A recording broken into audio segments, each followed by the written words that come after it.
3 minutes out, Coach. You got it, buddy.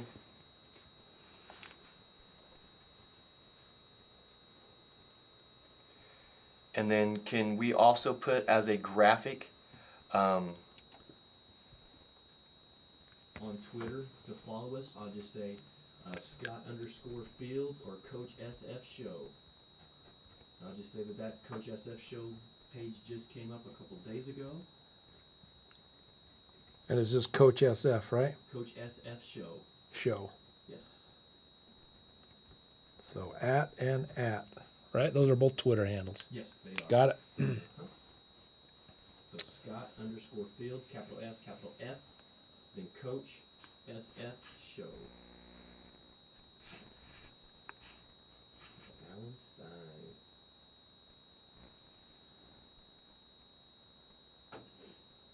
We're at the 60 seconds. 60. I guess it's too late to go take a nervous break now. So the music's playing on there right now? Not right now. It's coming up in.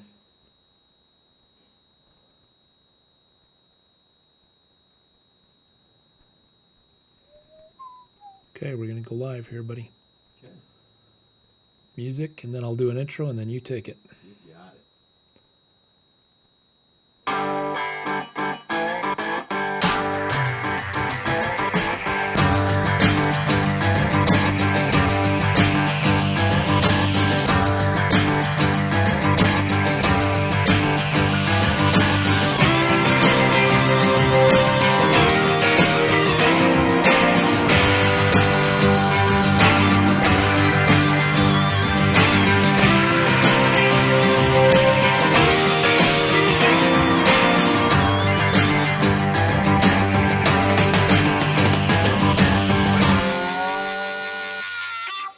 Good evening, everybody. This is Bob Fitzgerald, Brave Haven Media. We're glad you're with us tonight for the Coach Scott Field Show. Without any further ado, we'll turn it over to the coach. Take it away, Coach. Bob, I appreciate you. buddy. We are on live webcast right now. Salt Lake City, Brave Haven Studios. And we've got a fun little set up for you tonight. We've got some vintage jerseys hanging behind me. We have Earl the Pearl Monroe from his Winston-Salem days. We've got Larry Bird, Larry Legend, who actually played his NCAA finals right here at the University of Utah back in 1979. All right, hey, we've got an exciting show for you tonight. I am thrilled that you have taken time from your busy schedule, whether you worked a 9 to 5 or a 7 to 3 today. I appreciate you joining us. What an outstanding lineup we got for you today. We have 3 great guests that I'm really excited about having on the show. As you know, the Coach Scott Field Show is all about empowering, educating, and growing. We want to help coaches be better coaches. We want to help players be better players. And we've got just the guest lineup for you tonight that's going to help these players and these coaches take their games to the next level to be even better, to be more positive affirmation. We have strength and conditioning coach Alan Stein from Stronger Team with us tonight, who is one of the best strength and conditioning coaches in the nation. I'm going to let him get on here and tell you a little bit about himself, but what I will tell you is he is a strength and conditioning coach for high school powerhouse DeMatha High School. For the Salt Lake City viewers who are out there watching, Morgan Wooten won 5 high school national championships at DeMatha High School and coached Utah Jazz's very own Adrian Dantley. I think that's awful exciting because he's going to have a lot of nuggets for us tonight. So that's the physical training aspect. Also, our second guest tonight from California, we got Joshua Medcalf going to join us. He is the mastermind of Train to Be Clutch. And he does speaking, but his mental training techniques, he is an expert. So for them to be with us tonight, Bob, I got to tell you, we got mental and physical training. What better way to learn and grow as educators in this field? And our last guest tonight, Julius Nwasu, a former player of mine who we won a championship together in Lebanon with Riyadi. He's a former Spur who played with some teammates like Vinny Del Negro, who was a former NBA coach, Avery Johnson, former NBA coach. We had David Robinson that he was with, and also Dennis Rodman. So he's going to be very, very interesting to speak with.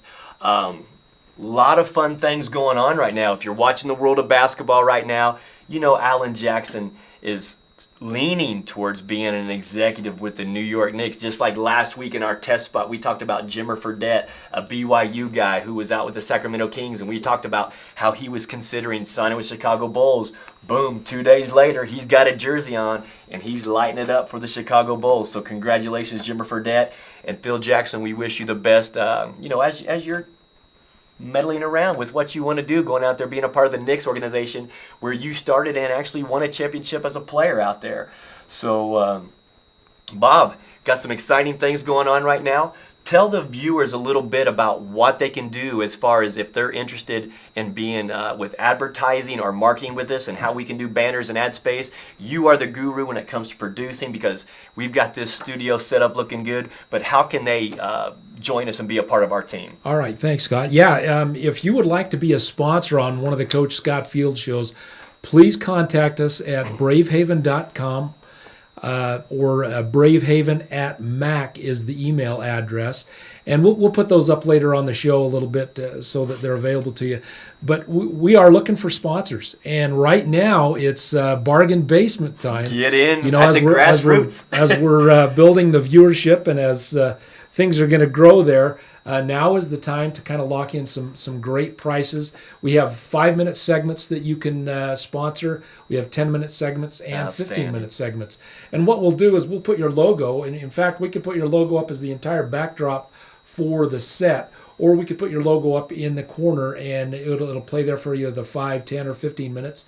And during that time, we will also highlight your company a couple of times. If you've got a canned message like a produced advertisement, we'd be more than happy to run that for you during that segment, or in the breaks there in between the different segments for the show. So please give us a contact at bravehaven@mac.com, or just bravehaven@mac. Sorry, I keep I keep getting all the different things mixed up there, but we would love to hear from you, and we'd love to have your feedback also.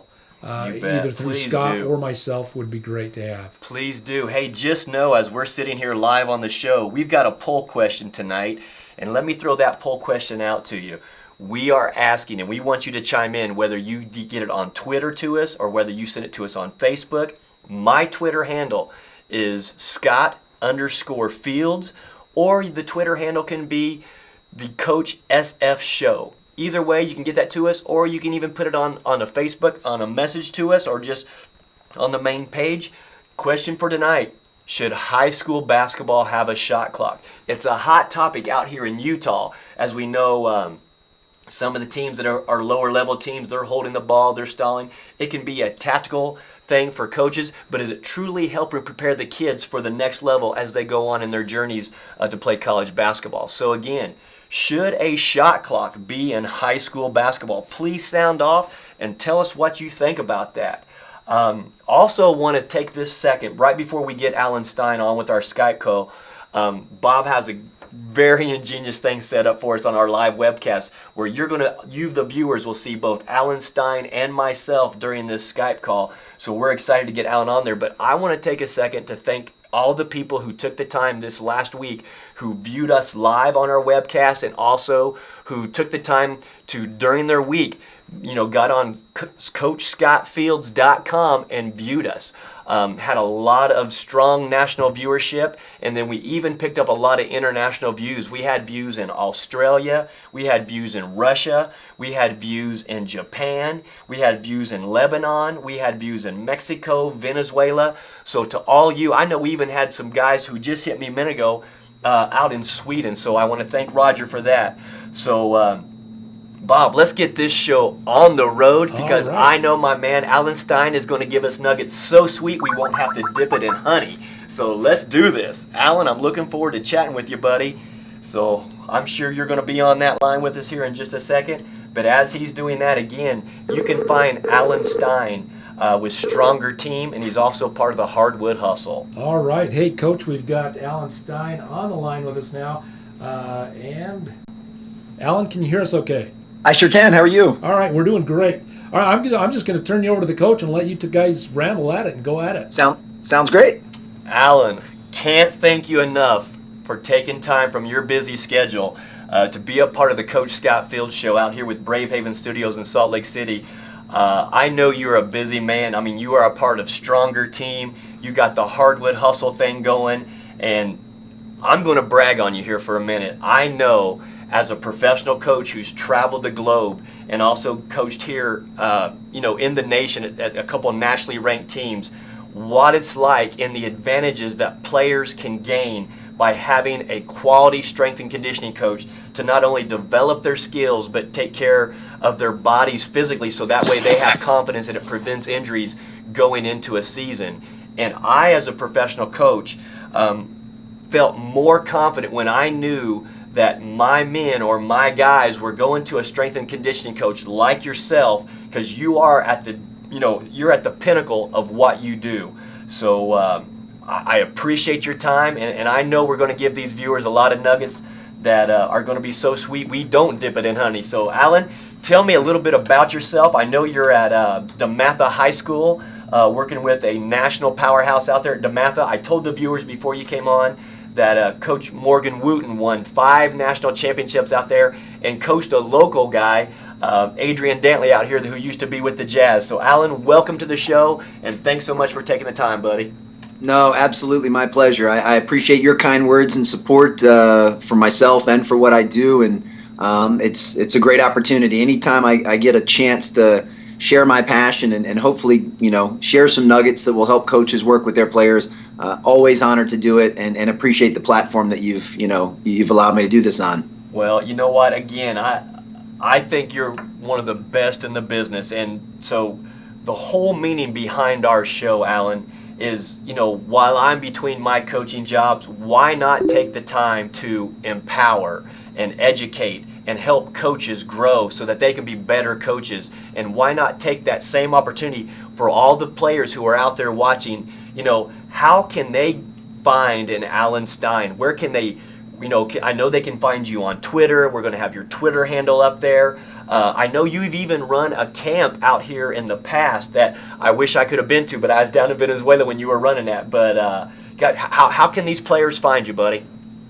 Well, for the most part, everything's at strongerteam.com. And, I'm like yourself, I'm a big advocate of social media, podcast, any platform that we can use to help grow the game, to help improve youth, high school, college, and professional basketball. And I love the fact that you do this to empower and to help the coaching fraternity. I'm like yourself, I'm very thankful to be a part of that fraternity. And I think we owe it to each other to try and help. And, I'm a big quote guy. I post a lot of quotes on Twitter. And one of my favorite guiding principles and quotes is that a candle loses nothing by lighting another candle. And I really admire you for having that approach and taking the time to empower other coaches and to share this stuff. I don't see why more guys in our industry don't do that and try to pay it forward. Because at the end of the day, we all do what we do because we're very passionate about the game of basketball, and we're passionate about helping people, whether we're helping young people, kids, junior high, high school, or even in the professional ranks of guys trying to achieve their dreams. We're all about helping people, and that needs to start by us helping each other. So I'm very thankful that you have this show and that it's a great platform to help enable coaches all over the world. I know you've got a global following, and again, I'm just honored to be able to share a few of the things that I'm passionate about with them. Well, you know what? Thanks so much. I appreciate your kind words. And this is all about, giving coaches the tools so that way, maybe if they do a little bit more stretching and do things to help kids prevent injuries, and we can talk about things that you see as trouble areas as you work with players at all different levels. I know a big thing for me as guys get older, I always see guys that, they don't stretch enough and they're not taking care of their bodies, and their body is truly the asset, which is going to, make them that money at the professional level. But I always Absolutely. tell players, Alan, and I'm just going to call you coach because of the utmost respect I have for you. Coach, the things that I tell players are taking care of the little details. Like when I see guys that aren't taking enough time to stretch the hamstrings, that's why we're seeing more blown out knees, more meniscus problems, more ACL tears. And, something that simple that I know that's more of your expertise, I'm going to let you speak on that. But as you see kids, as they're going through their high school development, trying to make the step to go to the next level, because I believe they have to dominate their level where they're at to get to the next level. What are some problem areas that you see with young kids that they need to take care of? Is it their core? Is it their legs? Is it their upper body? I mean, please speak on that for us for a second. Sure, absolutely, and it's a little bit of everything. And to be quite honest, my one of my main objectives is to really get this to trickle down to the youth player, and that kids, even as young as 9, 10, 11, 12 years old, need to start doing these things, because if they're fortunate enough to get to your level and play professionally, I don't want to say it's too late at that point, but if you're talking about somebody that's in their early 20s and they've really done nothing up until that point to take care of their body, it's going to take a lot more than a couple of hamstring stretches to keep them healthy at that point. The goal is to start building this foundation when players are really young. And I know that's kind of counterintuitive to what a lot of people think, because most people think that, a 9 or 10-year-old shouldn't be doing any quote-unquote strength and conditioning. And I think they're kind of missing the big picture. Even though my title is strength and conditioning coach, even that title is probably a little bit outdated, because it really only focuses on two aspects of the things that I'm trying to improve with our players, obviously strength and conditioning. But there's so much more into improving basketball athleticism. Balance. We want to work on flexibility and mobility. We want to work on reaction. We want to work on the ability to decelerate and change direction. We want to work on footwork. There's so many different components, and a large majority of those characteristics can and should be worked on with kids as young as 9, 10, 11 years old. And if they can start building the proper foundation, then by the time they get, if they're fortunate enough to play in high school and they're fortunate enough to play in college, and then if they're really fortunate enough to play at your level professionally, then they've built themselves a very nice foundation, and their bodies will be more durable. The crazy part is it goes back and forth. When players are really young, their bodies are so durable. They can take a beating. They can play 5 hours a day, 7 days a week, and it really doesn't have an adverse effect on them until they start getting a little bit older. And then you see all the miles on their car really have started to accumulate, and that's where some of the issues start. So, for me, it's all about educating younger players and coaches that work with younger players so that by the time they get to your level, it's second nature. They're not seeing this stuff for the first time as a 22-year-old professional. This is stuff they've been doing for close to a decade at that point, and that's really my number one objective. And I know to really answer your question, every area you just mentioned is actually a problem area with high school age kids. They're usually they lack significant strength in the upper body, the lower body, and the core. They lack the ability to really decelerate and stabilize their bodies safely when they're landing, when they're planting, when they're cutting. And all of this stuff ends up taking a toll lots of times on the knees, on the ankles, on the low back.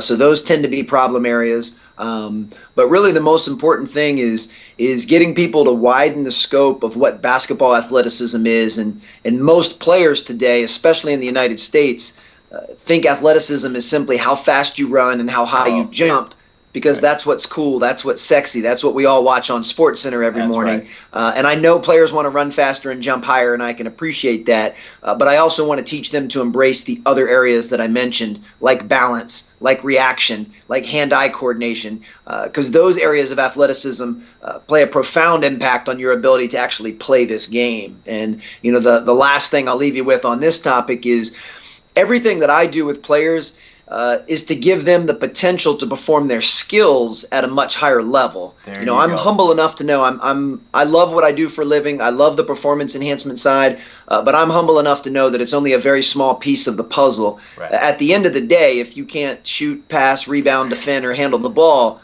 you're not a very good basketball player. You might be very fit, you might run very fast, But if you don't have the skills of the game, or you don't know how to play the game, you have a low basketball IQ, Right. then there's a major ceiling on how good you can become. So, I look at building players from the ground up. They start with, I call it my stuff. Obviously, it's not my stuff, but Yeah. strength and conditioning type stuff, movement-based stuff. And then the next level is they need to do the skill work. They need to learn how to handle the ball and pass the ball and shoot the ball and defend and rebound. And then they need to get a basketball IQ. They have to learn how and when to use all those different tools that they've now put in their toolbox.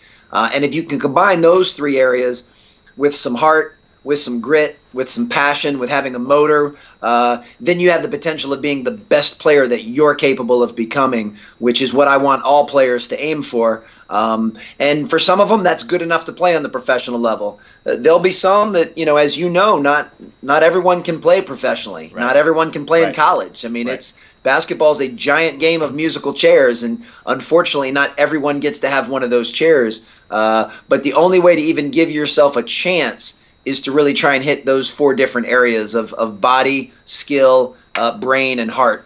Oh, you know what? I can't echo enough the things that you're sharing with the viewers right now. It's interesting to me because I think you also hit a key point, and I think this is where we got to call ourselves out.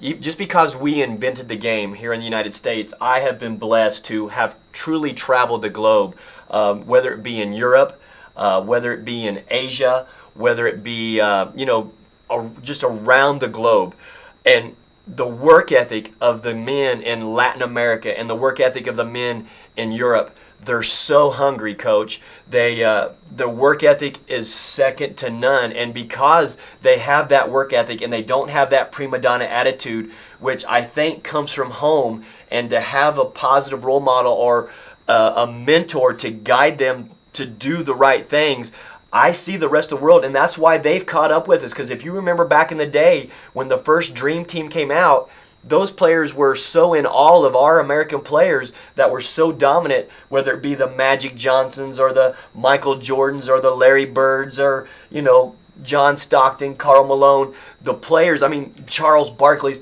they were trying to pose with pictures with them before the ball was ever tipped.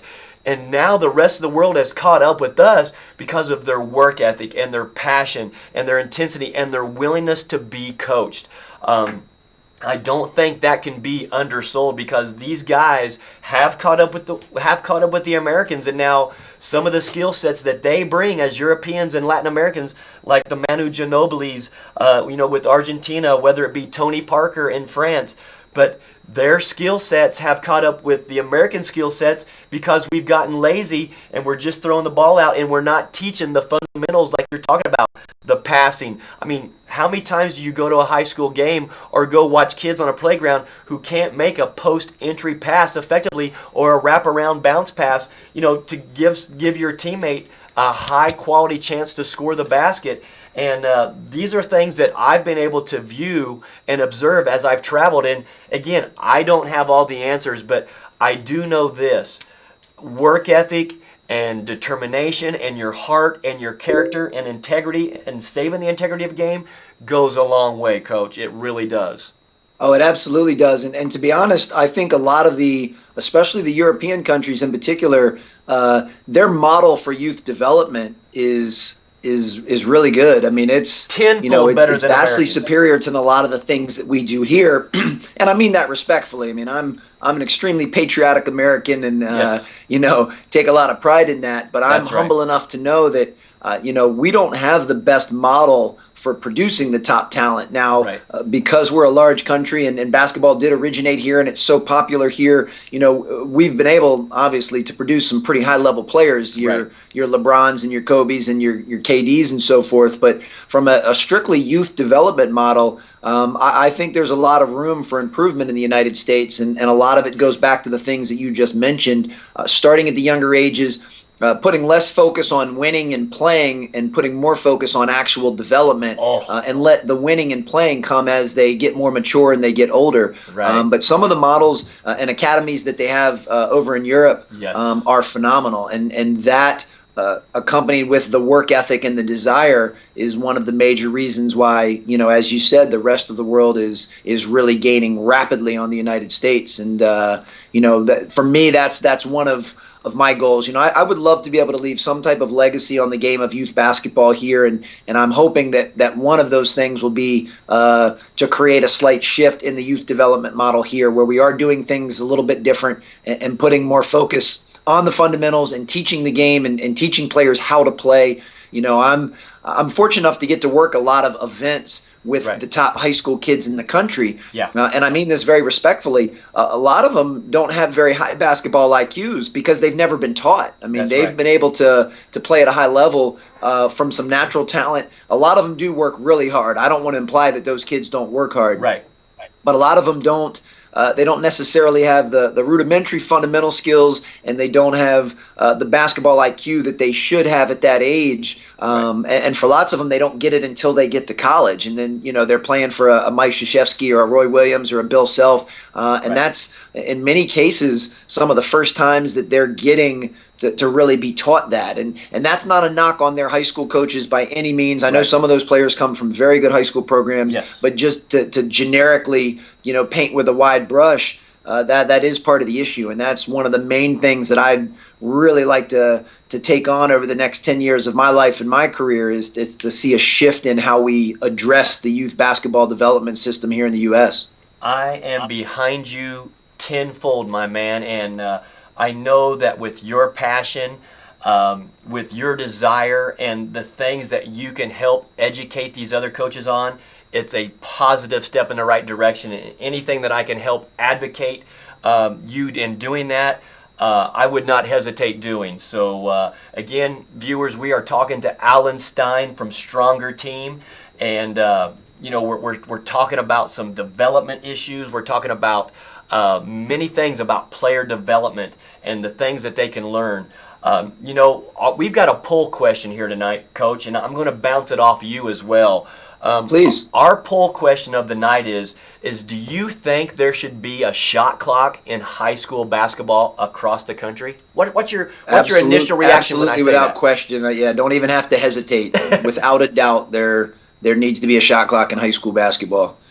In fact, the college shot clock, the NCAA college shot clock, is way too slow. It needs to be reduced. I would like to see 24 seconds be kind of the universal shot clock throughout the NBA. world. Same in the NBA and FIBA Yeah. and everywhere. But if anything, at least get it down to 30 seconds, which is what the collegiate women play with. Yeah. Why the collegiate men would have a 5 extra seconds than the collegiate women, I've never understood. But at DeMatha, we play in the WCAC, which many people think is one of the strongest high school conferences in the entire country. At the beginning of last season, we had 4 teams ranked in the top 25 in the country, all in our conference. And we actually play with a 35-second shot clock and love it. Wouldn't want to change that for anything. And in fact, we'd be okay with it being a little bit faster. Even 30 seconds would be fine. Sure.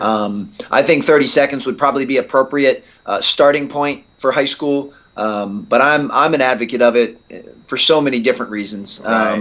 One, I think it promotes teaching kids how to play. There you go. And it's a much more realistic game of basketball, and you have to learn how to be a decision maker when every 30 seconds of a possession is almost the equivalent of the end of a quarter, end of a half, or end of a game. It teaches players, how to play, and that's probably the biggest reason I'm an advocate of it. I understand that programs and coaches that may have less athletic teams, that them being able to hold the ball is kind of the great equalizer to play against a more athletic team. Sure. And I can kind of understand that. I mean, if that's your strategy, for me as kind of a purist, I don't really think that's basketball, how the sport's meant to be played. But, I don't think we should have rules in place based solely on winning and losing. I think we need to do what's for the best, what's best for the game. And if the rest of the world has decided that a shot clock is what's best for the game,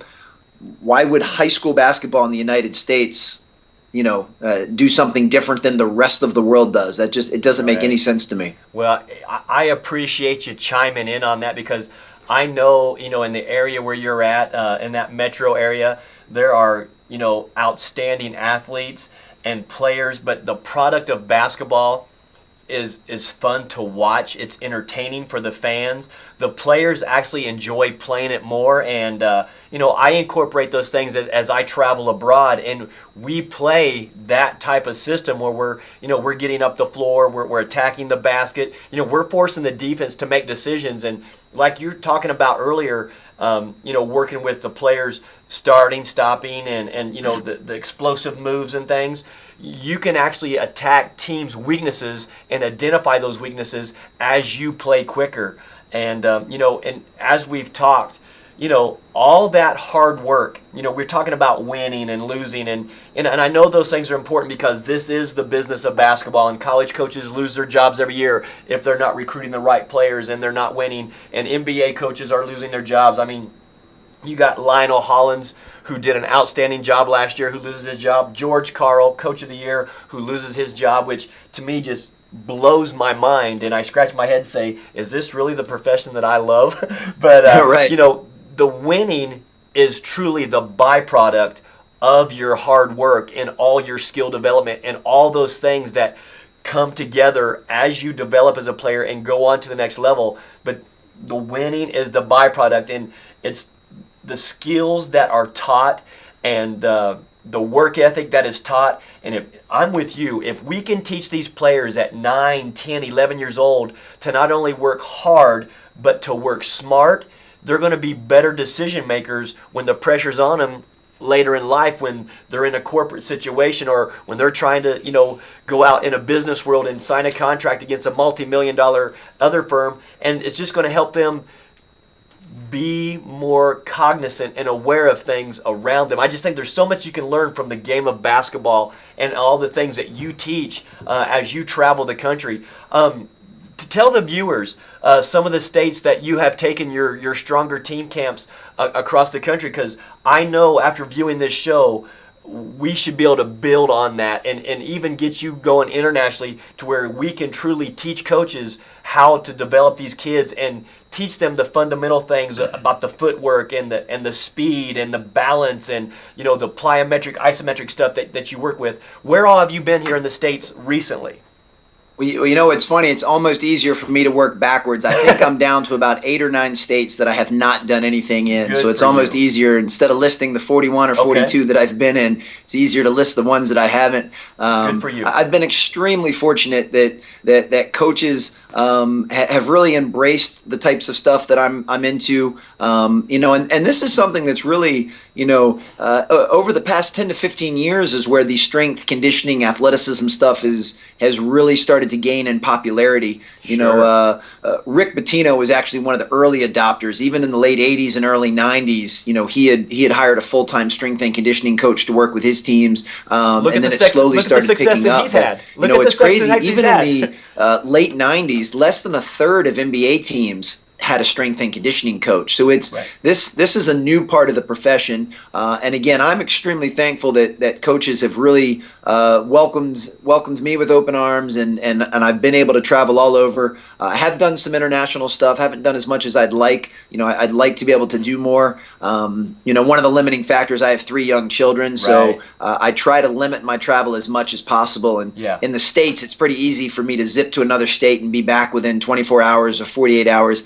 Some of the international gigs obviously would take a little bit longer, Yeah. but those are things that I'm very open to doing in the future. For me, probably like yourself, I love the game of basketball, but basketball's just a vehicle for me to experience life and for me to get to meet new people and visit new Amen. places and do new things. And Amen. basketball's taken me all over the globe and allowed me to meet people and do things that I would have never been able to do without the game of Right. basketball. So, That's right. if the game of basketball can lead me to another country where I get to meet people and share the things I'm passionate about, that's the fact that I get paid to do that is I have to pinch myself sometimes. I'm that fortunate. So, I'm very thankful that I get to go a lot of places. I go to some pretty obscure places. I've been in some real small rural towns and cities all over the States.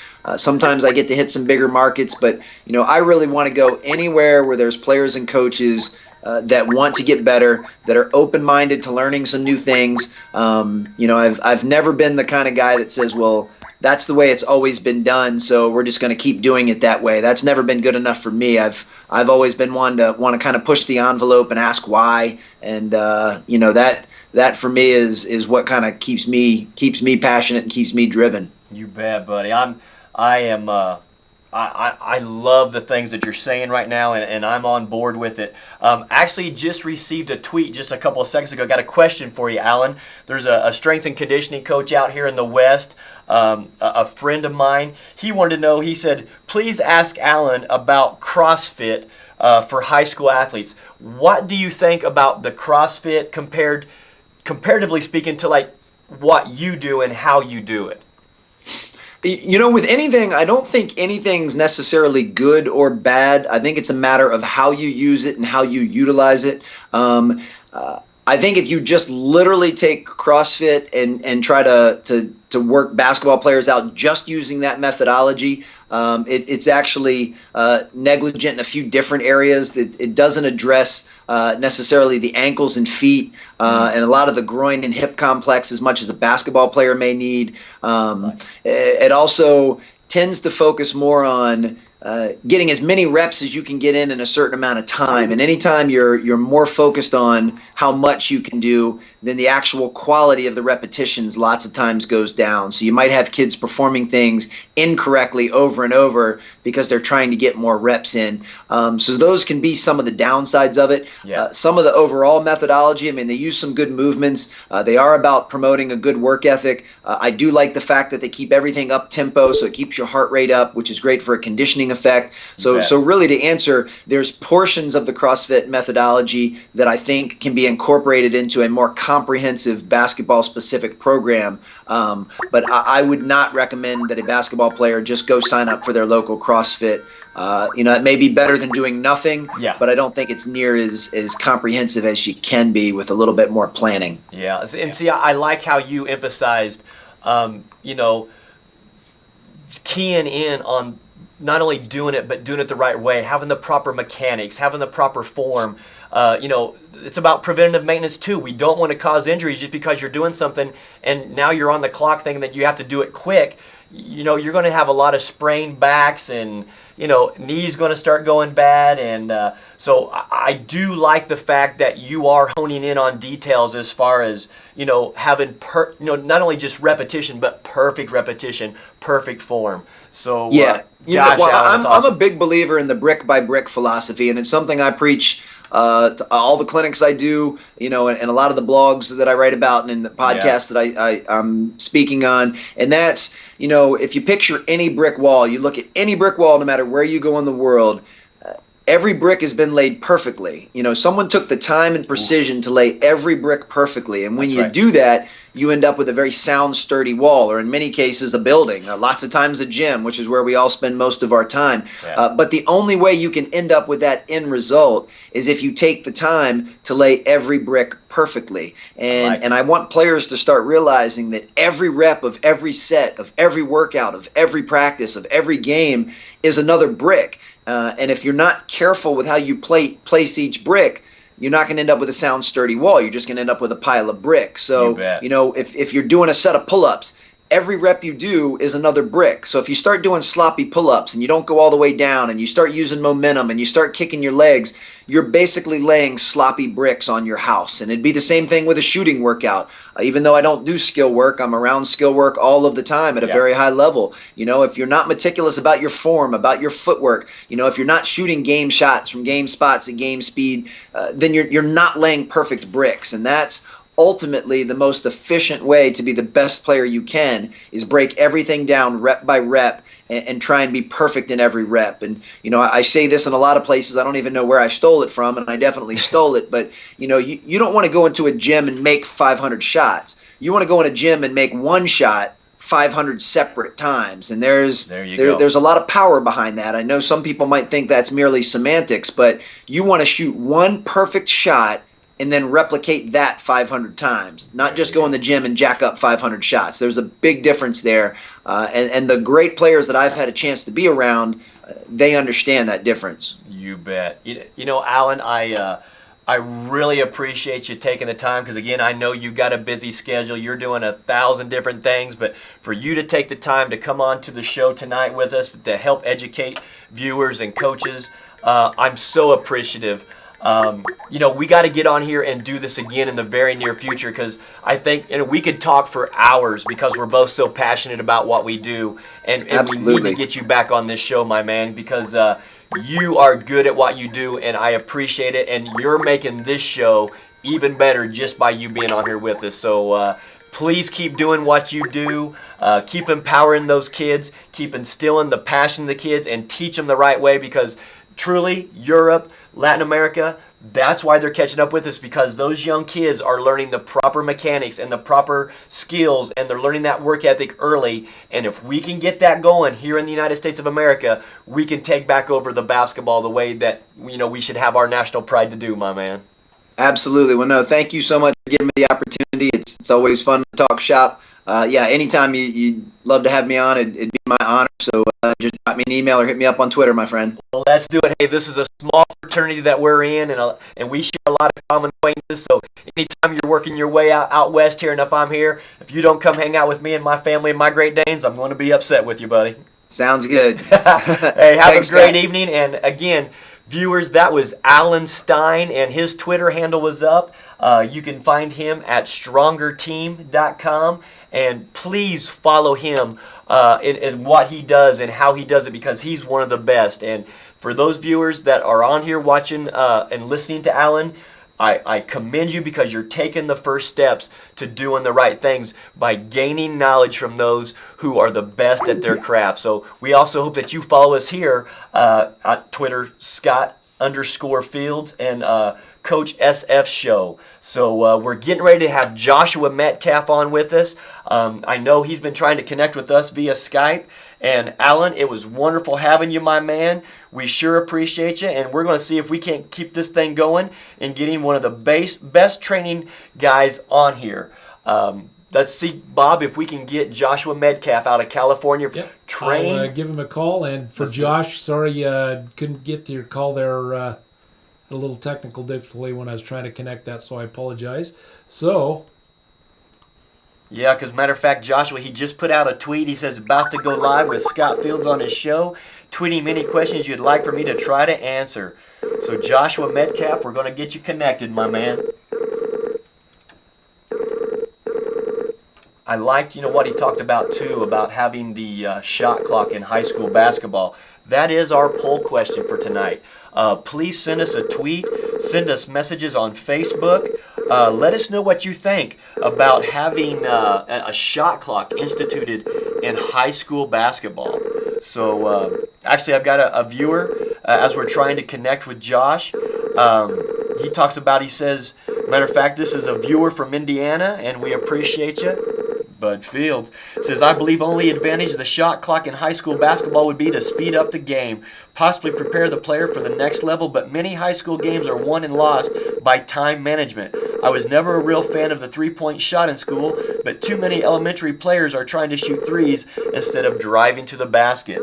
Wow, appreciate your input on that. It's nice to see these guys listening to the show, giving their input on whether you feel a shot clock should be in high school basketball. Trying to connect with Josh Metcalf here real quick. Here on the show, we're going to shoot him an email real quick. I know he was trying to contact us just momentarily as we were wrapping up with Alan. Okay, he says he's standing by, ready to go. And hopefully we'll get a call answered here. Trying to Skype with him now. Let's see if we can get it. it's still ringing. Yeah, he may be occupied with something else, or he may have another call coming in. But while we're doing that, let's talk about some other things in the world of basketball. Coaches, I enjoy going to different gyms, and as I coached at the college level for 13 years, I recruited players across the nation, and I was amazed by the times that I would go into a gym and I would actually just see coaches letting players do what they wanted to do and kind of shooting on the side, where they weren't doing like what Alan was talking about, taking the time to have perfect mechanics. You don't see players working on proper mechanics. You don't see players working on proper footwork. You know, some things that I see right now that aren't going well, again, as we're trying to connect with Josh, big man, you know, you don't see them down there on the post working on their footwork. I don't see guys doing things, working on the proper mechanics to get their free throw percentage up. And I think, Bob, I think we've got Joshua Metcalf on the line with us via Skype. Hey, how are you guys doing? Is that my man, Josh? Yes, sir. I'm here. Can you hear me? I can hear you. Can you hear me okay? I can hear you perfectly. Perfect. Well, just so you know, on our set right now, the viewers can see you. They can also see me. They can hear both of us very, very well out here at Brave Haven Studios in Salt Lake City. And Josh, I can't thank you enough, my friend, for taking the time to be on the show tonight, because tonight we just had Alan Stein on, who is an outstanding strength and conditioning coach, and you are an expert on mental training. You know, you have the train to be clutch thing going right now, and I'm actually a fan of yours. I receive your emails. I read a lot of your blogs, and I'm going to be honest with you. If coaches don't take the time to get on Train to be Clutch and follow Josh and about his imagery, his positive affirmations, his thought process, what goes into to coaching, you're really missing the boat, because I've spent Sunday afternoon watching your videos, and I appreciate that you take the time to empower people, players, coaches, business owners. Josh, please tell these viewers what you do and how you do it.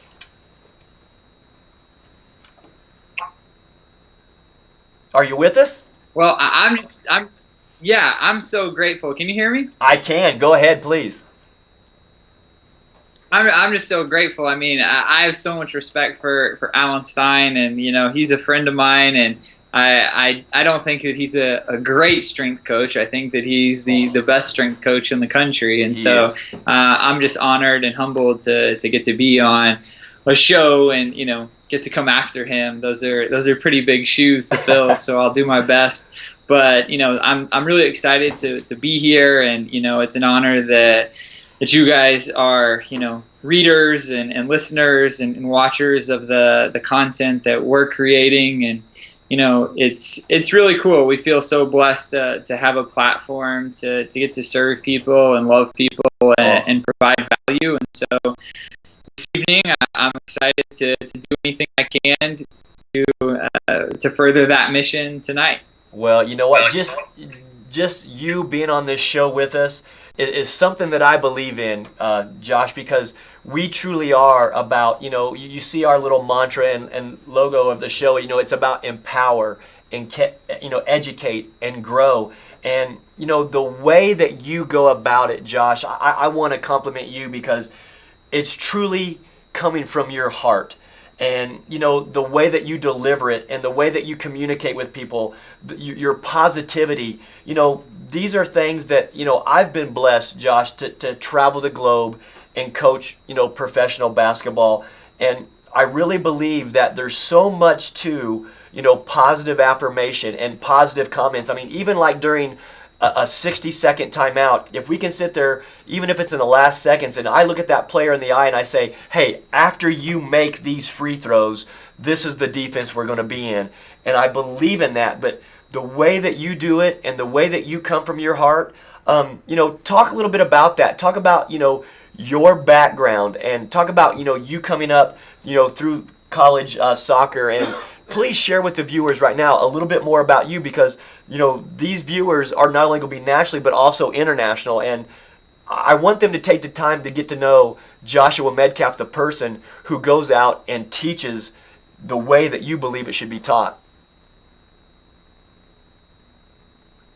Yeah, so I mean, my background and my passion, I mean, I played collegiate soccer growing up, and I had never been taught the mental aspects of the game in a way that made sense to me, and that really stuck growing up. So, I played for 3 years for a prestigious university, but that had more prestige when it came to academics than it did with athletics. And after my 3rd year there, they actually cut our program.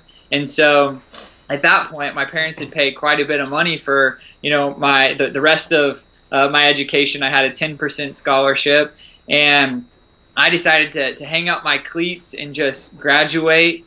And then 8 months goes by, and I go out for the club soccer team, because I thought if you were a scholarship soccer player, you could definitely play on the club team. There you and go. then the club team ends up cutting me, and it was a very challenging time in my life, and very humbling to say the least. Yeah. And so then 3 months later, I get the most incredible phone call that I've ever got, probably, from Joe Germanise. And Joe had transferred to Duke after our program got cut, and he said, "Are you interested in coming to play soccer at Duke?" And I was like, man, of course I'm interested in playing soccer at Duke, but the better question is the number 1 team in the country interested in the guy who got kicked off the team 5 times in 2.5 years, who didn't have very great statistics as a soccer player? Are they...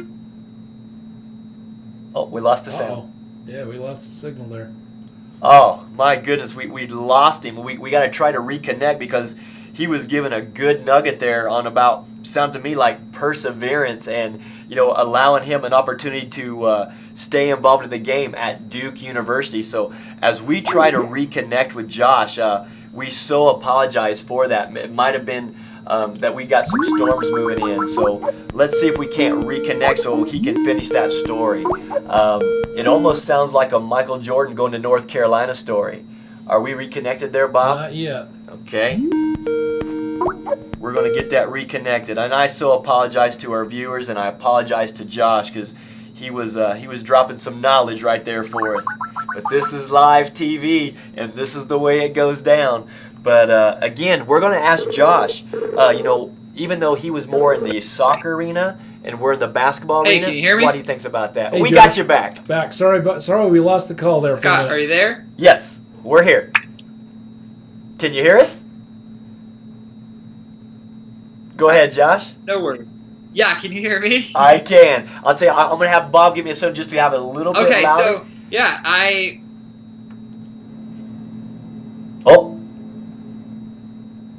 We lost him. Oh, goodness. I wonder if we should just call him on the cell phone. Yeah, maybe we can do that. Let's see if he'll answer that, just because, again, he's going to give us great stuff here. And we're going to keep the show going. But, again, this is live things that can happen. It's kind of out of our control. I got a feeling it could be maybe a wireless connection or a Wi-Fi connection that's out there that there's a little bit of a slowdown in. And we're going to keep it going. I've got some emails that are coming in. I've got all kinds of stuff going on. Your son Nick is telling us that he's really enjoying the show. Nick, we appreciate your little shout out there, and you've got a great story of perseverance yourself, my man. And thanks so much for sending a little tweet there for us. And it's great to hear from you, buddy. Hey, Josh, you there? Yeah. We're seeing if we can connect with him via cell phone here. Hang on one sec. Let me adjust the audio. Give me a mic check real quick, Josh. Mic check. Mic check. 1, 2. Mic There check. it is. Mic Okay, check. sorry. Yeah, we had to go the old-fashioned way and do a dial-up, so sorry about that. We lost this connection there, but this will get us through. There we go. Hey, Okay, we're perfect. I'm just going to reintroduce you there, Josh. We lost our Skype connection a couple times, but due to wonderful technology, we got him on the phone, so hopefully we won't have that issue. But Josh, please go back into your story about the perseverance, and you're just coming into Duke, and you're sharing some quality stuff there with our viewers. So go ahead. Yeah, I apologize for the technical difficulties. But yeah, so I get to Duke, and it's such an incredible environment there, dealing with some of the best players in the country, and it's just an incredible experience. The only super challenging part is that I find myself as the last pick on the team during pickup games. So there's 27 players there, and of those 27 players, they're basically saying that you were the worst of the worst on this team. And so at that same time, I started taking a sports psychology class with Greg Dale, the sports psychologist at Duke. Okay. And And he tells us that he thinks that sports are over 70% mental, which I just thought was crazy, because if sports were over 70% mental, why had nobody taught me how to train mentally? And There you go. so I decided, because I was at the lowest point in my athletic career, that I was going to go ahead and attempt to do what he taught. Wow. You know, and there's 2 really months something goes about by. that. There's something about that, Josh, because you've honed in on a skill and a technique that the higher levels that athletes are blessed to go, if they can learn the mental aspect and the mental training that goes along to help complement all their physical training, you will truly gain an advantage of the competition, whether it be a teammate, players in your league, players in your region. You know, and I was even sharing with my son just yesterday as you and I were kind of communicating back and forth, and I let my son listen to your video that you have on YouTube about the things that you're talking about now, and I could see him soaking that up as a sponge, because he's a high school player getting ready to make the jump to college. But what is it? Because I feel like that was something that I never could put a word to it, but I would psych myself up with that mental focus and imagery and training. And you share a story about how you visualized yourself getting a goal by a header. Share that with our viewers on how you did that and how that seemed to work for you, my man.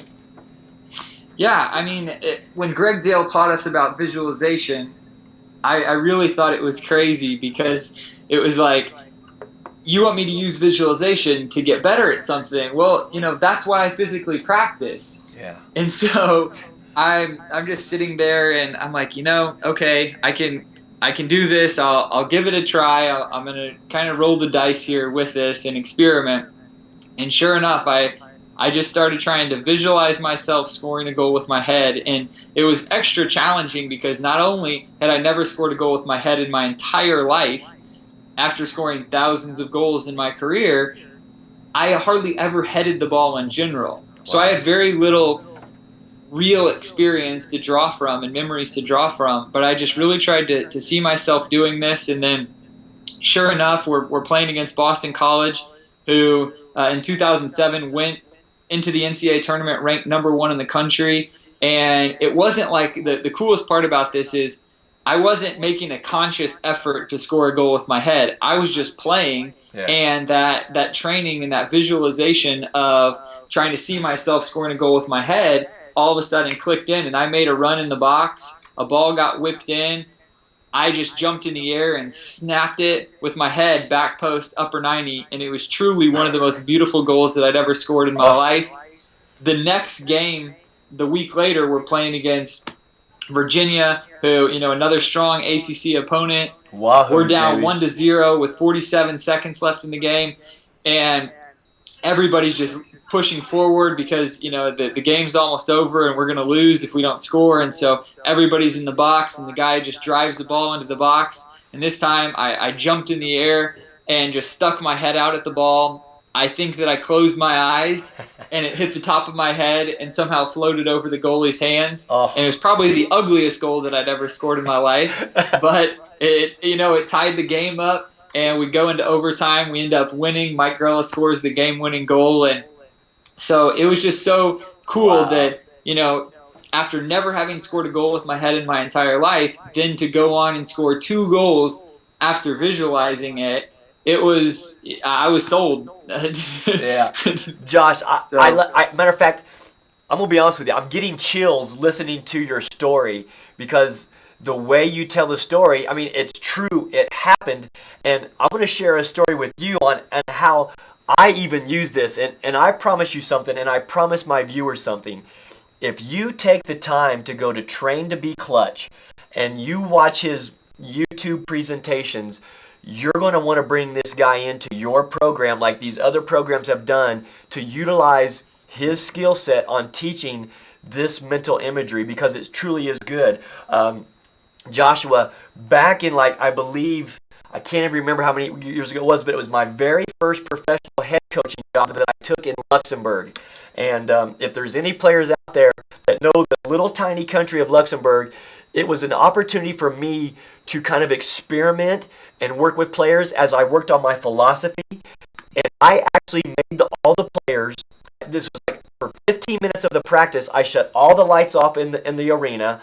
All the players laid down, and real soft over the microphone and over the speakers. It was playing R. Kelly's "I Believe I Can Fly," and I told them to just listen to my voice. And I went through each one of the players, and we had this 6'9" player. His name was Luke, and I said, Luke, you got to see yourself getting 12 rebounds. You got to see yourself blocking shots. You got to see yourself aggressively playing defense. And I went down the line, and I told Eric, you got to see yourself knocking down threes and being a great defender. And Josh, do you know the next game that we came out, we played so hard and so inspired, and I believe that the repetitions that we spoke about with mental, imagery and visualization truly helped. And that team, Josh, and this is why I believe in you, and I know you're onto something. We had the best ever finish in franchise history and had the best ever record with that team because we utilized visualizations, even though people thought it was crazy. People had never seen it before over there in Europe, but I brought it there just to use it, and my man, it works. So I know that the things that you're talking about will help players who are watching this broadcast right now.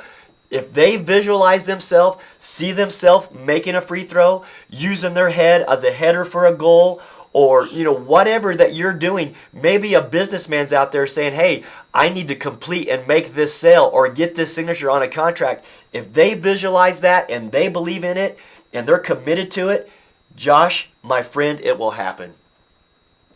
Well, it's so cool to just see, because there's so many different ways that you can use visualization to grow and develop and train. And, I've had the pleasure of getting to have conversations with some of the top neuroscientists in the world. And, wow. What they tell me is that we can actually wrap myelin, which is the white matter substance in our brain when we refer to muscle memory. Yes. That we can actually create muscle memory through vivid visualization. Oh.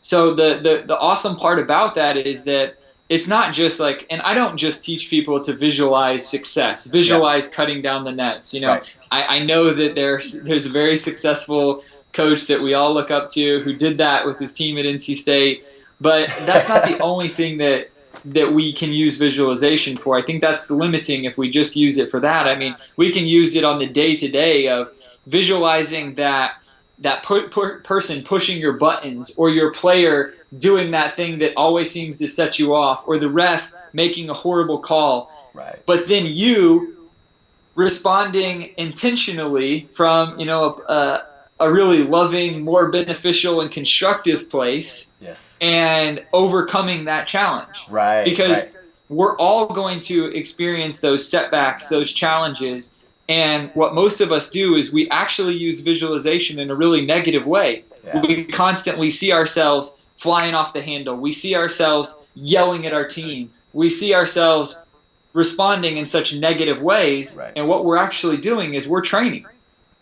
We're creating reps. We're creating that muscle memory and that pathway to keep doing that when that situation happens. Right. And so one of my favorite things to do with athletes and coaches is to actually have them visualize those bad calls, that missing 3 shots in a row, and then overcoming it, and overcoming it, and overcoming it, finishing through contact, like going through all of those things, but really still trying to focus on the things that are inside of our control. And we know, like tonight with the show, there are certain things that are outside of our control. There are certain things that are inside of our control. And if we'll focus our energy on those things inside of our control, then we have a tendency to increase our confidence, to decrease a lot of the pressure, and to not make ourselves as miserable in the process. Because one of the things I've seen over and over and over again with coaches and athletes at many different levels, and this I think bleeds into many other areas of life, is that so many people are truly miserable. Yeah. And it doesn't matter how successful they are or how unsuccessful they are tending to be extremely miserable. And that's so sad. Yeah. And so one of the tenets and things that we teach inside of our philosophy at Train to Be Clutch is burning your goals and focusing on true mental toughness. And so most of the time when we sit around and we set these outcome-based goals, we're doing so in kind of a laughable manner, in my opinion. And I know a lot of people cringe whenever they hear "Burn Your Goals," and that's the title of our book that's coming out in a few months. And Congratulations. But nobody, thank you. Nobody sits around at the beginning of the season and says, we want to have the worst field goal percentage in the country. We want to have the worst rebounding margin in the country. We want to be last place in our conference. Yeah. Everyone wants to win. So we need to focus 100% of our energy on our commitment list. What am I committed to doing with my 24 hours a day to close the gap between where I'm at and where I want to be? What am I committed to sacrificing inside of my 86,400 seconds to become the type of person, to become the team, to become the head coach that I want to be? And then lastly, we focus on the true mental toughness portion, which we describe as having a great attitude, giving your very, very best, treating people really, really well, having unconditional gratitude regardless of your circumstances. Yes. And that's a ridiculously high standard. Yeah. But the thing is, it's 100% controllable. That's right. Winning the game, winning the conference championship, being the conference player of the year, getting the sale, all of those things are outside of our control. Right. So by focusing on these outcomes that are outside of our control, we do the exact opposite of what I described earlier. Right. We decrease our confidence, we increase the pressure on ourselves, and most of us make ourselves miserable because we're constantly chasing this carrot that's just outside of our reach and just outside of our reach. And then when we get the carrot, we push the carrot further away instead of just being committed to living by a certain set of principles and focusing on becoming the type of people that we want to become. And we can actually use our sport instead of being used by our sport. Because if we're really honest, there are so many people who are being used by their sport and becoming worse people because of their sport by focusing on winning and losing. And if they're losing a game or if they lost a game, it's not acceptable to have a good attitude and treat people well. That means that they don't care, and other sorts of just really crazy stuff. When at the end of the day, we all want a boss who has a great attitude regardless of our circumstances.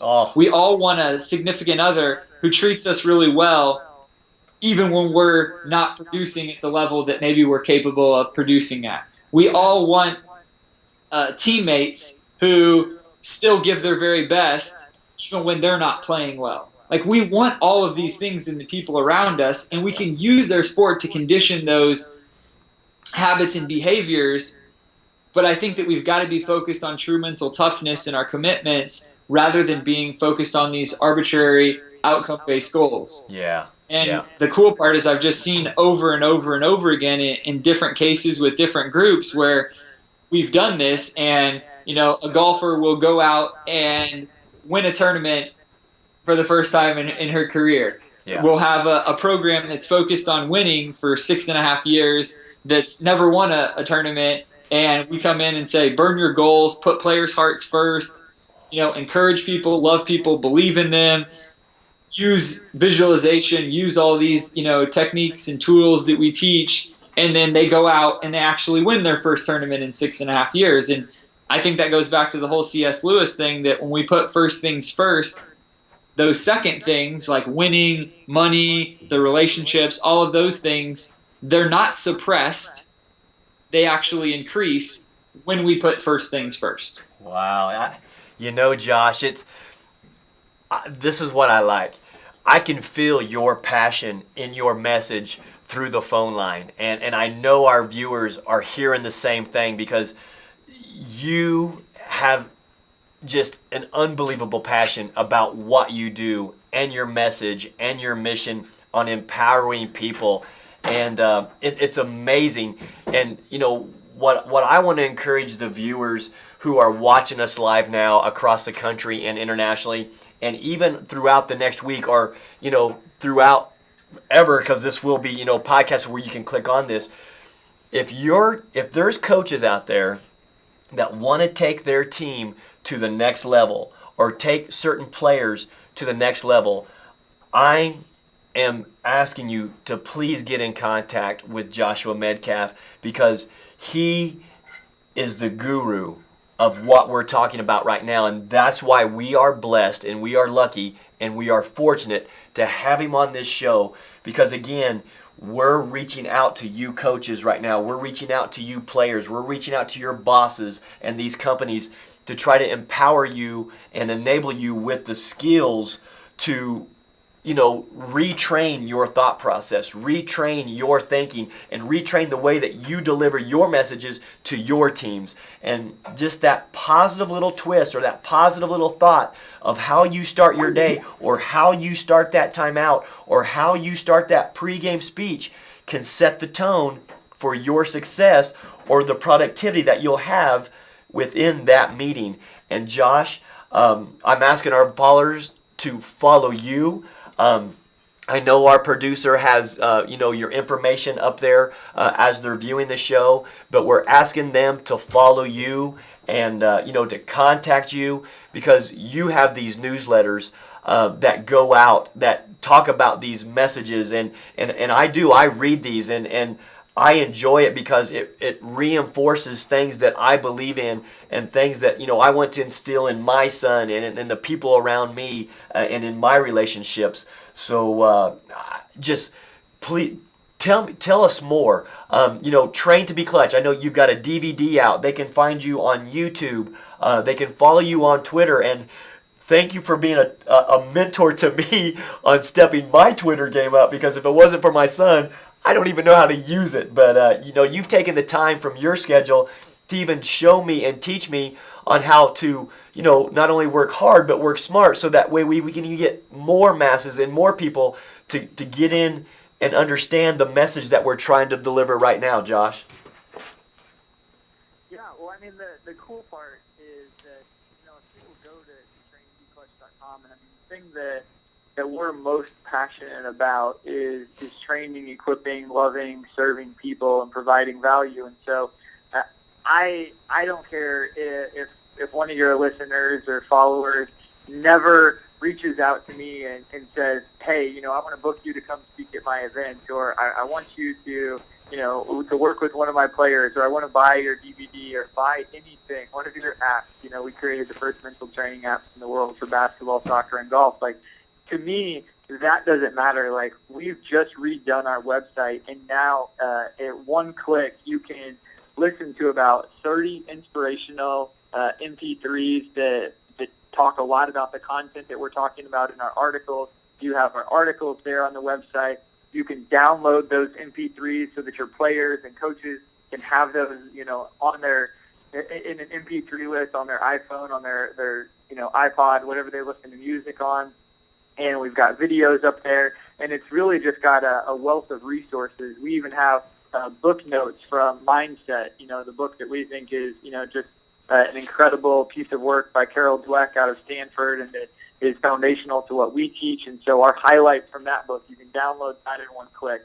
You can download a lot of other book notes that we have that we teach out of, and just so many tools. Our reading challenge for coaches and leaders that, once again, is free, that we've just watched as coaches and leaders have gone on this journey and read through, all the books on our reading list. And when they do that, they're calling us saying, dude, this is not only transforming me as a coach, but as a father, as a leader, as a husband. And, just want to thank you so much. And like, to us, we're not doing anything. We just put the resources out there, and it's, free and available for people to take it. And they're the ones who have to do the reading. They're the ones that have to apply it to their life. But we just want to kind of be a vehicle that is constantly trying to provide value and resources. And ultimately, I mean, the thing that Jamie and I ask ourselves every day is, what do we wish we would have had? And, you say that you can feel the passion whenever I talk. And I'm so grateful to hear that, because that really is what drives us. Is we ask ourselves, what do we wish we would have had as players? What do we wish our coaches would have done? What resources, what tools? And then we go out and we try and create those tools and those resources, and then we try and be those mentors and influences in the coaches and players' lives.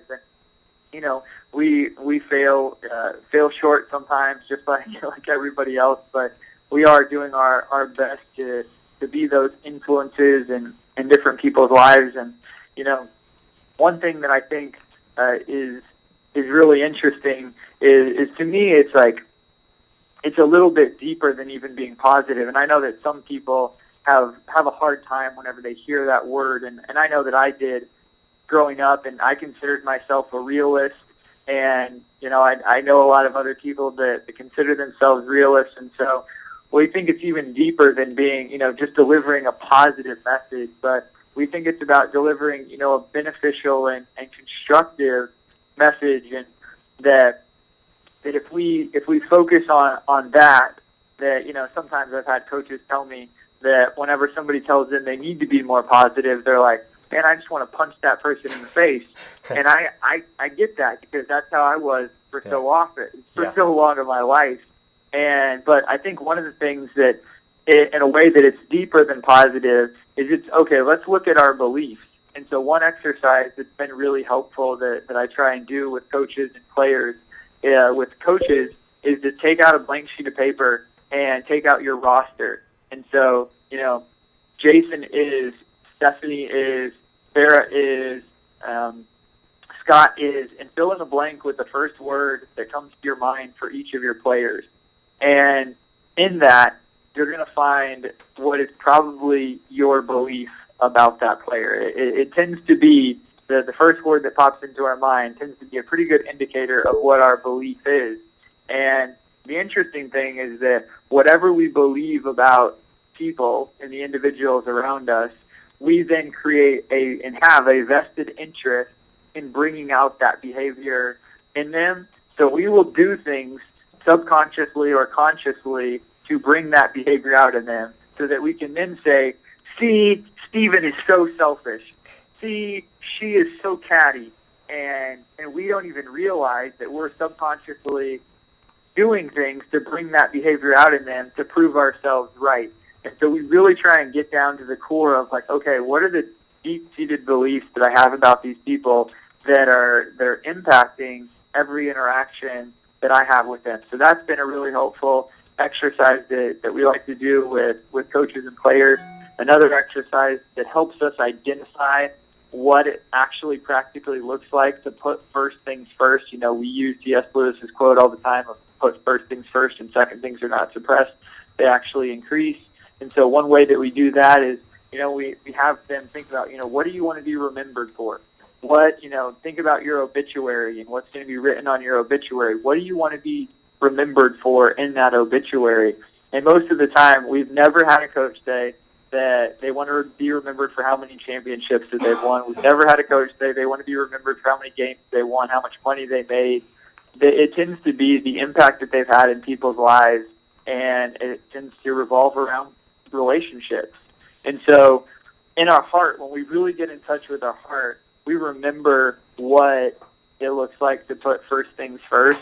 And it's really easy to get distracted by the different media outlets and the administration pressure and the ownership's pressure. But when we really get in touch with our heart, then it's a lot easier for us to go, you know what, this is what's actually important. And this is what I'm willing to be fired for, because I'm living out what I believe.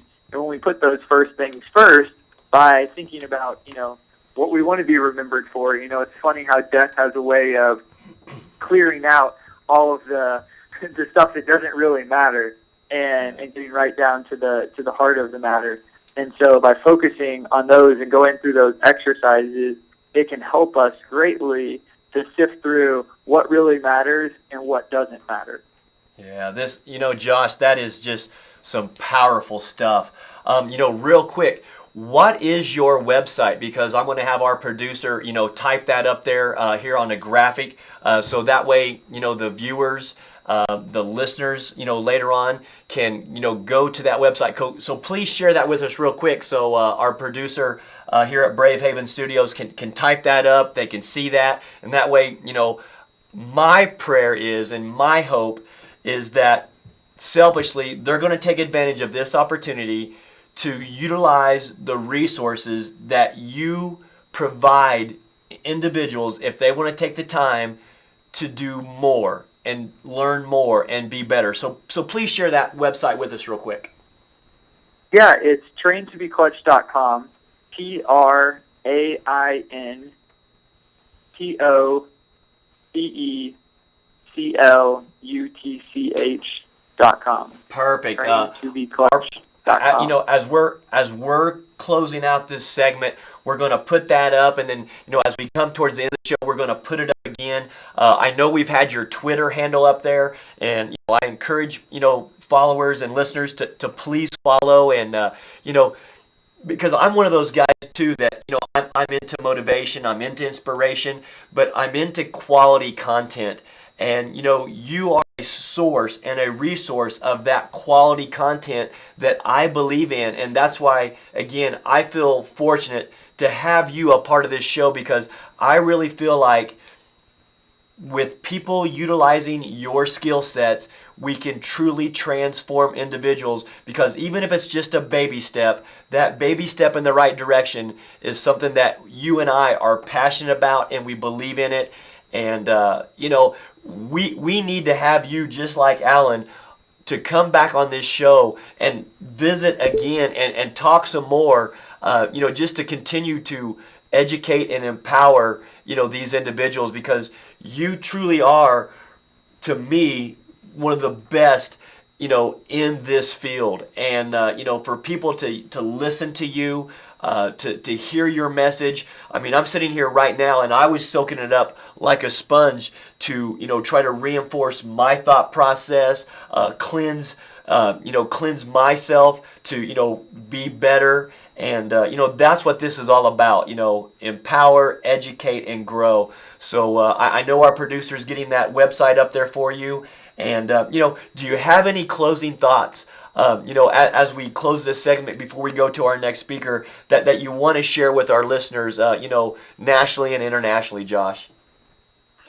Yeah, I mean, the thing that I would just encourage you all, especially the coaches, really is to put your players' hearts first. Oh. And, the more that you can do that, the impact that it has on them is incredible. And when you think back, it's the coaches that you love, that you knew believed in you, that you were willing to run through walls for. And somewhere along the line, I feel like we've kind of lost sight of that a little bit, and we get coaches who tend to be a little bit manipulative. They tend to be really focused on just find a way to succeed, and really interested in just getting a response out of their players. And so they're kind of trying to be this puppeteer.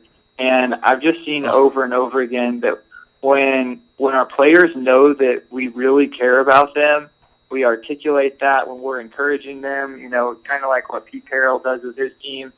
He loves them, he believes in them, he encourages them, and he gets guys that are 5th and 6th round draft picks to go out and play pretty darn well as a team. And it's not about the winning, it's about coming close to achieving our potential, like John Wooden talked about. And John Wooden, the guy that won more than anyone, never talked about winning. And I feel so grateful to get to work every day on John Wooden court, and really I just am doing everything that I can and everything we can through our company to continue to promote the stuff that he walked out on a daily basis, and we saw the impact that he was able to have, not only on basketball players, but on business leaders, on presidents of the United States, on world leaders, because he was willing to live by a set of standards and principles rather than living by his feelings, and really just out there loving people, serving people, and he held them to high standards. Yeah. But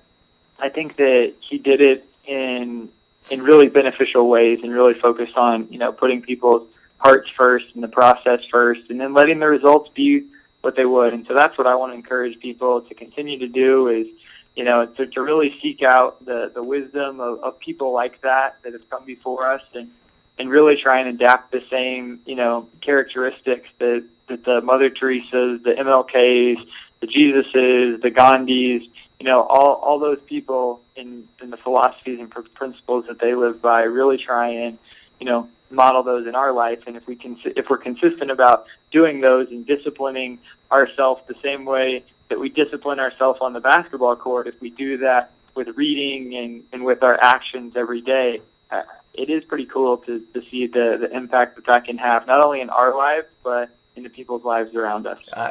Josh, I've got to echo, what you're talking about, and I'm a firm believer in the things that you're saying. To me, are non-debatable.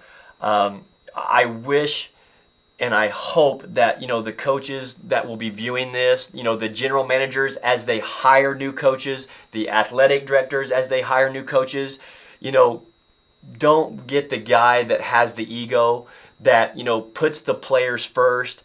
I'll even share a story with you that, happened recently with me.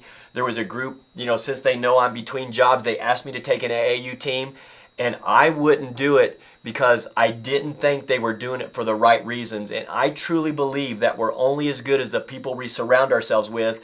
And I want to be a part of a group that, if I'm going to work with a younger group of kids that are, 16, 17, 18 years old, those confidence and they're so fragile that, I wanted to be a part of a group that was going to be all about the players and putting the players first and helping them grow and helping them develop so that we could reach their goals. It wasn't about wins and losses. It wasn't about, trying to, be nationally ranked. It was about those young men that we were going to be working with and making sure we did it for the right reasons. And so that's why I'm echoing every word that you said. And I truly believe in that, my friend. And, I want to thank you for being a part of the Coach Scott Field Show tonight, here out of Brave Haven Studios. And I think there were so many positive things that I hope that while this goes out in cyberspace and, people are able to listen to, to your passionate message, that, they take advantage of you and the resources that you, provide. And I can guarantee you this, that good Lord willing, that if I'm ever blessed and fortunate enough to land a nice little opportunity, I hope that I can call you to come in and help me work and mold the minds of these wonderful kids and people and players and student athletes that we work with to help them attain what they want to attain, because I believe in your mission and what you're trying to do with these kids. Well, Scott, I really appreciate it. And like I said, I'm really grateful to get to have the opportunity to be on your show. And so, I love what you guys are standing for and your mission. And so if there's anything I can do in the future, you just let me know. Well, I appreciate that. And I promise you, I'm going to take you up on it, buddy, because there's so much knowledge and experience and expertise that you can provide to, even if it's just making baby steps with some coaches, it's worth the baby steps, and I believe in you. So again, Joshua Metcalf, traintobeclutch.com, and please follow him on Twitter, because you who are out there who aren't just watching cats surf on YouTube, get out there and get some quality content, because this guy is going to help you, help your program, and keep doing what you're doing, my man, and God bless you, and let's get you back on the show real soon, my man. Thanks, Scott. I look forward to the next time I'll get to be on. It's going to be sooner than you think, buddy. Thank you. Sounds good. All right, buddy. All right, have a great night, guys. You too now. Thank you. Wow, Bob. That was some great stuff that he shared with us. I mean, think about it. We had one of the best physical trainers on our show. We just had one of the best guys when it comes to mental imagery and focus. And wow, so we've had both mental and physical approaches tonight. And the amount of knowledge and experience that was just shared with our viewers is second to none. And how much fun is this show tonight that we're doing? Man. Yeah, I'm having a blast over here. I've learned a lot just, sitting in the background listening to what you're saying, what they're saying, and getting those different points of view. And the thing that I've taken from this tonight is it's nice to know that there are good men involved in something like that. Isn't it refreshing? It is, because you see so many that just are in it for the wrong reasons. Oh. And to have these two guys on so far tonight, It's been a privilege to listen to them. Oh, you know, 'cause you know what? They're hungry, but yet they're humble, and they're experts in their field, and it's gratifying to know that there's a sense of integrity that's out there when it comes to empowering men or women, these coaches Right. that are, you know, that are trying to teach these kids. Because think about it, some of the first influences for young student athletes are their coaches. And do we want our kids working with coaches who are going to, you know, shatter their confidence, run their personalities, or teach them things that we don't want them taught? So I just can't tell you how lucky we are to have these men, you know, on this show. And you know, as we continue to go with the show, you know, we want to continue to send that message of empowering and educating and growing as, you know, people and professionals, and keep doing what we do. But the integrity piece and the hard work, and gosh, I mean, this is truly a show about service and the things that we believe in, you and I as producer and host of the Scott Field Show, because you're back there multitasking like crazy. You got lights, you got microphones, you got graphics coming up, and you know, these are things that we believe in, and that's why we're passionate about putting this show out there for people. Yeah, it's a lot of fun, and so far it's just been nothing but a blast. Oh, hasn't it though? Well, I'll tell you what. Let's take a quick break, because we're going to have Julius Nwasu, a former player of mine who we actually won a championship together in Lebanon with Riyadi Club. He's going to be on with us. He's a former San Antonio Spur, and he is going to be an entertaining guest. And I can see this gentleman one day being a part of a coaching staff to help big men develop as players for their skill set, but also just learn from his experiences. And you know, he's like myself. He's got more ink in his passport than a gangster rapper. So he's going to be a lot of fun to have on with us. So Julius Nwasu, we're getting ready to reach out to you, my man, and it's going to be a great part of the show and our third guest of the night on the Scott Field Show from Brave Haven Studios. All right, we're going to take a brief break here, so stay tuned. And Coach Scott Field.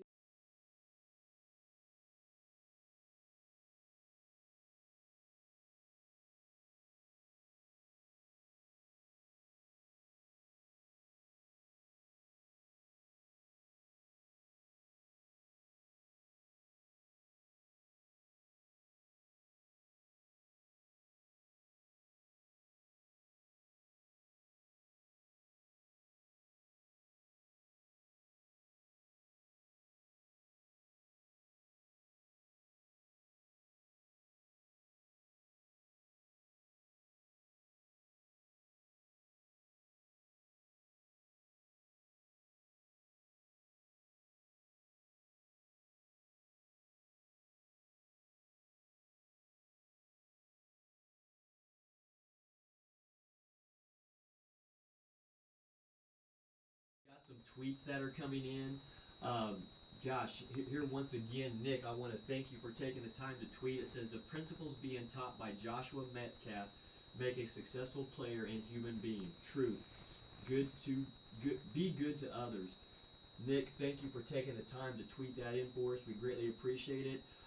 Coach Charlie put out there, he says Josh Metcalf killed it on the Coach SF show. Something definitely worth checking out. Train to be clutch. Charlie, I appreciate you reaching out there, because you too are going to be a guest on the Coach Scott Field Show. So thanks for taking the time to send in those tweets. We got some other comments and stuff that are coming in on Facebook, and we appreciate you taking the time to share your comments and feedback. And earlier we had a guest from Indiana who You said that, you know, it was an outstanding show and they're really enjoying it, and that means a lot to us, because we do truly believe in what we're bringing to you right now.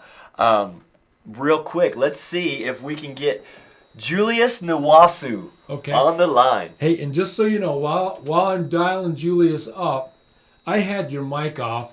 Oh my gosh, that's okay. for about 30 seconds or so. I apologize to you. I apologize to the viewers. Hey, it's live. And, that is the funny thing about being live. Hey, All right. that's okay though.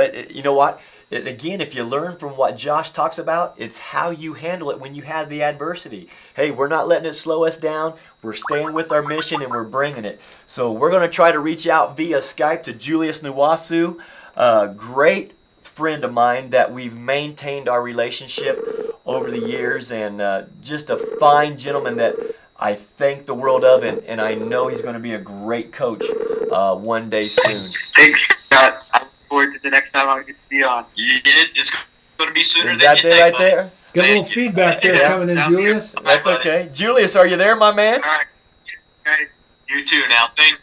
Can you hear us, Julius? Wow, Bob. That was Well, hold on, we stuff got some that showed feedback me going right now, but Julius, we're gonna have you on. Hey, Julius, if you could turn down the audio just had one of the best from the guys when it comes to webcast, that'll imagery eliminate that, and then we can talk to focus you and- live.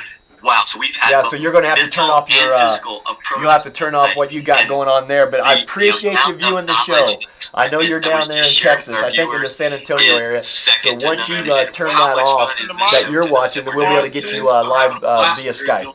I've heard a lot, sitting in the background listening to what Yeah, you're saying. yeah, what we they're got that saying, feedback and that getting delay better. going. A little bit of delay going there. Should we call him on the cell phone just till we get that going? I've taken this tonight. Okay. It's nice to Hey, Julius, we're going to call you on the cell phone, my man, and we'll see if we can't get that going. It is because so many Bob's that- got your phone number there. I'm not going to give that out because I know a lot of people will try to reach out to you. These, two guys on Julius social- Nwasu, a little bit of background information on him. Played for the San Antonio Spurs. And I don't even know if Julius knows this story. When I was college coaching, I actually went with work a camp in the summertime at Liberty University down in Virginia, and it was head coach Jeff Meyer. And Julius was still an undergraduate finishing his degree and playing, but a lot of people talked highly of him and talked about his success and what he could do. And so the first time that I touched base with Julius was watching him at a camp that I was working at Liberty University down in Virginia. So Julius, do we have you on the line now, buddy? We do. I'm online. What's up, my man? That's Juice. That's J.U. Ice. How you doing, Julius? What's up? How you doing, Coach? Man, Good to see you out here on Scott doing your thing, man. Hey, it's just the Coach Scott Field Show here at Brave Haven Studios in downtown Salt Lake City. Tonight, when we're calling you, where are you at tonight? Are you in San Antonio? I'm in Houston. I live in Houston now. Okay, you're down in Houston. Down there, you're probably trying to give some hints to Dwight Howard down there with the Rockets, huh? It's a couple of post moves now. Well, you know what? I'm sure that I saw some tricks, not really, just how to trick them. Hey, there you go. Hey, before you came on, I was sharing with the viewers that I actually first met you, and you didn't even know this. I was working a camp in the summer, and it was at Liberty University, and I was down there with your head coach at the time, Jeff Meyer. And that's the first time that I actually watched you. You didn't know me, but I was actually watching you from afar, and I knew that you would have a bright career. A little bit about your career that I'm going to share with the viewers. Julius played with the San Antonio Spurs. On that team, Julius, let's just talk a little bit about, you coming out of college at Liberty University. You get to play on a team that had Avery Johnson. They had Doc Rivers, Vinny Del Negro. You were with David Robinson and Dennis Rodman. I mean, you're looking at guys that were former NBA head coaches. You had video guys within that franchise who are now head coaches of the British national team and assistant coaches in Brooklyn. What was that like to be with Coach Hill and Popovich within the organization? And what did you learn coming from Liberty University being thrust on an NBA roster with those types of superstars around you? Man, coming from Liberty University, what I can tell you is, it's a Christian school, man. They say it's the most exciting school, or more, the most exciting university in the world. So, Yeah. coming from Liberty University, I mean, you got respect, obedience. You got the word of the Lord. You got the Bible with you. So that's like a big guidance for you right there. Yeah. And then You know, you got a work ethic. You know, knowing that God is on your side, so you want to, you know, you're always gonna give your best. Yeah. And then going to the NBA to the Spurs, you got Bob Hill, a very good teacher of the game, and then you have you have Popovich behind, who's a soldier, you know. Yeah. You know, and Popovich, for some reason, he's gonna get you do what he wants you to do. Yeah. It doesn't matter who you are. You're gonna have to find a he will find a way to get you do it. So, and playing with all those you know, Hall of Fame players, man, it's amazing.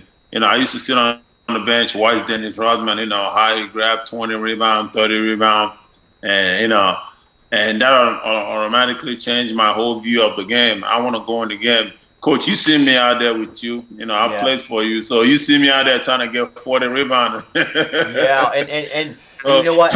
You knew your role and you knew what you had to do. And, you know, I want to talk about that because I'm sure there's things that, you know, as you observed Dennis Rodman, and I mean, okay, I know he had the colored hair and he did a lot of the antiques that was marketable and actually made a name for himself. But his work ethic was very, very good. I mean, his passion for the game, and you know, then when he got to play a role that where he could focus on just that rebounding, when he got with the Bulls, you know, and Michael and Scotty, I mean, he only had to focus on that thing. He didn't have to be a scorer, but he was always a great defender.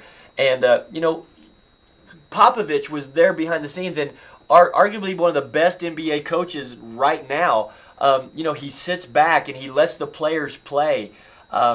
Gosh, what are some other things you took from, you know, watching a David Robinson? What are some things that you took from, you know, Vinny Del Negro or Avery Johnson? What did you learn from them other than, you know, Avery sitting there, oh, Creole gumbo? Well, you know, the thing is, you know, we had a lot of good players, man. I learned something from every one of them. You know, like David Robinson. Just his tenacity, man. Like the way he plays, the way he push everybody. You know, the force that he has. The jumping ability. Just the leadership that he had with the team. And I took that to Europe when I play in Europe or anywhere in overseas. And then Avery Johnson, man, he's like a general, man. Everybody listen to him. I mean, he gets everybody going. Sometimes I try to use that to push, my teammates overseas. And then you have Vinny, who's like a sharp shooter, And then, the way he slashed to the, basket, and you got Sean Elliott, who can spot out, shoot, and then drive to the basket as well.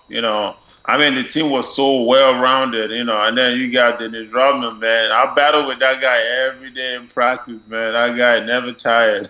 Hey, but so think about it. You get into battle against a Hall of Famer in David Robinson. All that did was make you better. Because, I mean, think about it. You come from Nigeria, and, because, and I'm going to say, this is a guess, but probably your time with the San Antonio Spurs and learning that work ethic and being able to apply that work ethic made you a much better player, which gave you longevity in your career because you truly played around the globe and won multiple championships. I mean, I've seen pictures on Facebook, Juice, where you have all these medals from, being the captain of the Nigerian national team and, winning championships in Lebanon and probably the Philippines and the Dominican Republic. And, I mean, the list goes on because, I mean, you played in Russia, Greece, Turkey, France, Romania, Iran, Venezuela. I mean, wow, the experience that you've drawn on and got to, travel the globe doing what you do is truly a strength and an asset that I know one day you will add to a college coaching staff because I believe that Julius Nwasu, can get on the court and teach a big man skill development and how to use footwork and how to make passes because I can remember Julius Nwasu being a great low post passer, to a guard who was cutting off of a pitch post cut, or, dropping something off, with a fancy pass, or like you said, knowing your role and rebounding. But I mean, you were getting doubles a night on a consistent basis, as you traveled the globe, and you made money even though you didn't stay at the NBA level. And I know those are all experiences that you're going to help a college coach with one day. I mean, is that truly not your aspirations? Man, coach, man, you hit it on the head, man. It's funny you said that, man. Playing overseas, man, I played in the best of the best, the worst. I mean, all kinds of basketball, even people that just play the game the right way, the wrong way. I've seen it all, man. Right. Everywhere in the world I've played, it's just basketball is just different. Players are just different, Yeah. And sometimes just playing from the NBA to the lowest level, sometimes I sit back, watch a college basketball, man. I look at what they're doing. I'm like, man, these kids, they need somebody to really teach them the game, Oh, I love your honesty. And having won like a lot of defensive player of the year when I was playing in Europe, especially the one in Holland. Uh-huh.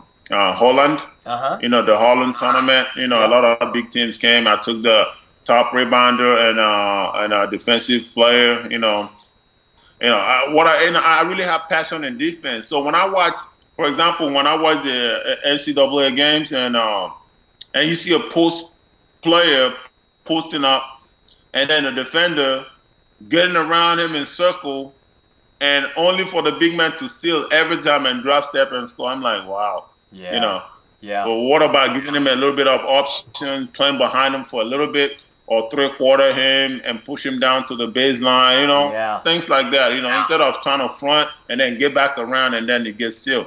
And Right. all of them do the same thing. And I came to find out that all college coaches do the same thing, and they coach the same way, and, but hey, if I get in there and teach one of these guys how to really shut somebody down, I think that's my passion. And getting out there, sharing what I've learned from all over the place, to some of these young kids, Well, Juice, I heard you say if.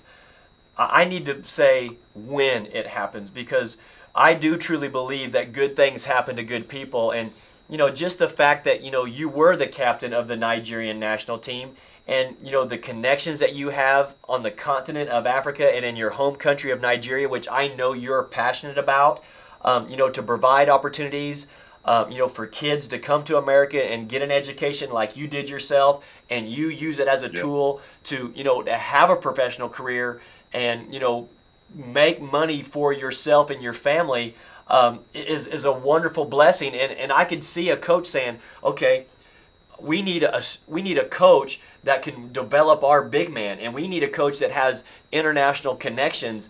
I mean, what better person could they have than a guy who played with the Spurs and won multiple championships and the captain of their national team to be on a staff to help these young kids learn the game the right way and learn the mechanics and learn the footwork and learn how to use your body and learn how to read defenses and where that pass is going to be and how to pass out of a double team. Because I was blessed, Julius, that I got to work with you 2 times.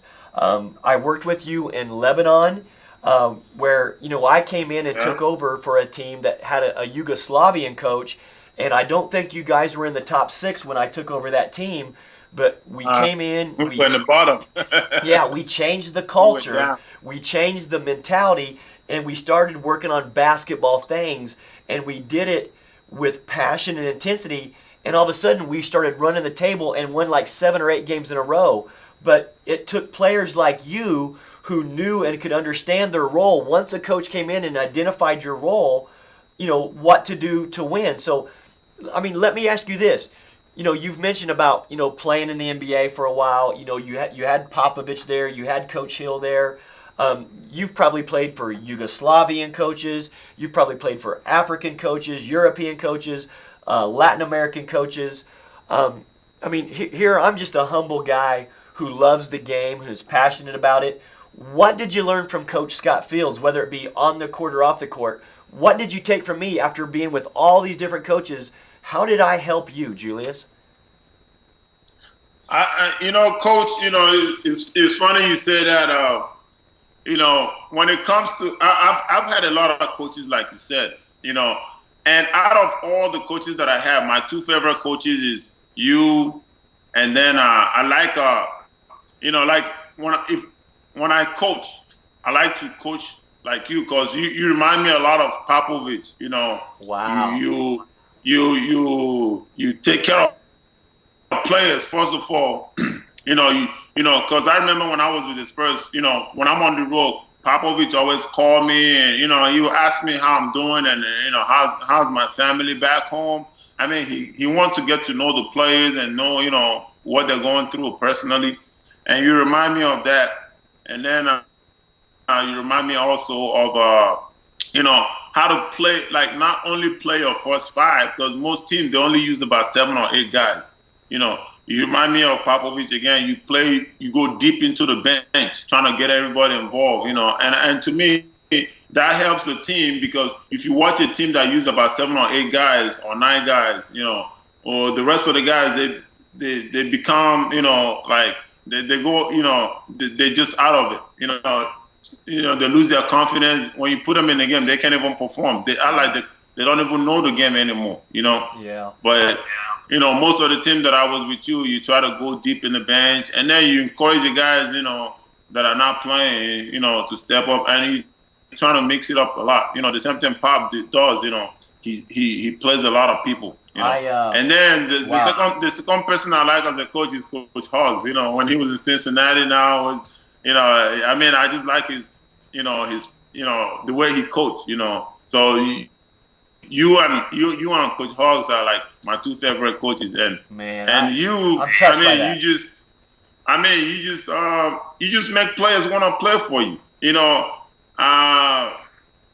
And you watch it. Like Yugoslavian coaches, they will sit there and be mad at you. Okay, let's say you lose a game, they'll be mad at you and run you to death. You can't even walk the next day. Yeah. But when you train your players, you train them and you watch them. You know when they're tired. You know what they can do. You know what they cannot do. And you are players. The player coach. The players understand you and you understand the players. And they, even if they're playing against a team that is better. They know, man, I gotta win this for my coach. Wow. Julius, I'm touched. First of all, that you would say that, and for you to even put me in the same sentence as a Popovich, who I look at as one of the top NBA coaches right now.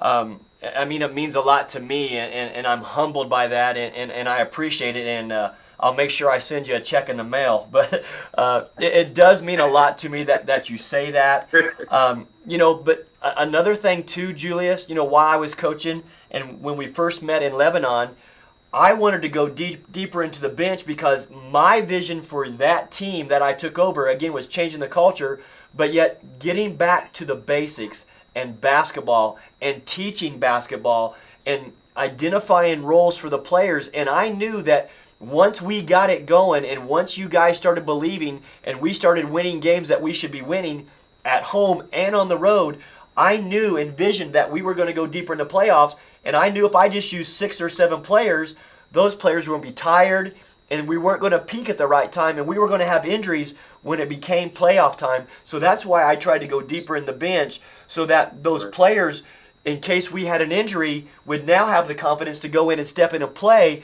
at a high level to get us to that championship level. And I can remember Galabrita, he tears a meniscus as we're making a run, and he was one of our top local Lebanese players, and because of his work ethic and him, rehabbing so hard, we finally got him back, but not until the second round of the playoffs, and we had to rely on younger guys to carry us, and everybody had to step up to get us to that level. But those were great times to talk about, because how amazing was it in the country of Lebanon? And people think, gosh, Beirut, Lebanon, they believe everything they see on CNN with the war, and not only was it politics, because we were a team that was sponsored by the Muslim religion, and we were playing against a team that was the Christian religion, and then you had politics because the prime minister was behind our team, the president was behind their team. So when you mix sports, religion, and politics in a small country, Juice. Hey, there were 300 cops, or actually 300 Army guys in berets that were security on the side of the court with their Uzis, and that was our protection. So, I'm telling you, to man. be carried away, That was the best of everything, man. Religion, and then Muslim Christians going at it, and then politics involved. Man, Great I'm telling you. experience. And then, coach, you remember you took the young guy from the junior team, Mazen Nimni. I called him LL because I called him Lebanese LeBron. I remember. And you give that kid so much confidence, and he comes in and you put in good minutes. That's why I said just like Pop does in his game, he pulls somebody out of the bench and be the star of the player. Next day another different guy. That's what I really enjoyed. Everybody getting in the game. You don't come out and win a game and go to the locker room and you see some guys with their heads down because they didn't get in the game. Yeah. Usually everybody's happy because they had a chance to do a little bit of something, or maybe more next time. Well, that's one thing I really enjoyed. Well, I appreciate that, but I believe in the team should be like a family, and and we should learn from each other, grow from each other, and really make it a cohesive unit where each player believes in each other and trusts in each other when it comes down to crunch time, because that way you have the confidence to make that play and allow him to do what he does. But I also remember, Julius, during that run, you suffered a tragedy in your life, and I remember coming to your apartment. You lived above me there at the White House, not at the White House, but that's what they called where we lived. And it is the White House. It's called the White House. But I can remember going to your apartment at 3:30 in the morning because you had just learned that your father was tragically, passing away. And I gave you blessings, and we put you on a plane the next day. We sent you off. As a matter of fact, you played a game the next night at Champville, and we had a moment of silence for your father. And the fact that you played so inspired before you got on that plane, before your father was to pass, is, I think, a life lesson that I hope our viewers are listening to, because you did it for your father. And I know that you weren't prepared to talk about that, and it just came out because we're having flashbacks of the championship run. But you had to handle adversity, and you handled it with class. You handled it with dignity. You handled it with pride and honor. And you came back from that trip, being in Nigeria. Once you landed, you had to take a long bus ride, and you still came back, and you still helped us be a part of that championship run. And I hope that the viewers are listening to this, because not only would you do that as a player, I believe that you will also do that as a coach, helping any college program across the nation, bringing that toughness and that integrity and the passion and the pride that you have as an individual that's part of your DNA. And I only see great things for your future in the game of basketball, because the game of basketball needs people like you to be in it to help these young kids develop and grow, Juice. I really appreciate it. Yeah, it was tough time, man. After finding out about my dad, man, and then I had to go see him before he passed away, because he was like about to, leave and everything. He called, my brother's calling me and telling me, hey, he needs to see you. And then the only ticket I could get was for the next night. And then I had a game before that night. So I was like, okay, let me do this game for you, because I'm not sure if I'm gonna meet him, if I'm gonna catch up with him alive. So I was like, okay, let me dedicate this one game for you. And everybody got up in the stadium, one moment of silence, because before that game I found out that he had just passed away. Yeah. So I remember. And then I was like, okay, let me just go ahead and do this game and then go, make arrangement for his burial. It was good, and I enjoyed the support. Yeah. But again, for the like like I've been almost all over the world playing basketball and know everybody. Guys that I play with, a guy Ilic Nebosa from former Yugoslavia, and I mean, you should have seen me during the World Championship in Japan. Coach St. Vincent was sitting there. The French team came in. Almost half of the team came and gave me a hug. Yeah. And then the Serbian team came in. Almost all of them came and gave me a hug because, I know all of them. Yeah. And then the Turkish team came. Almost all of them came and gave me a hug.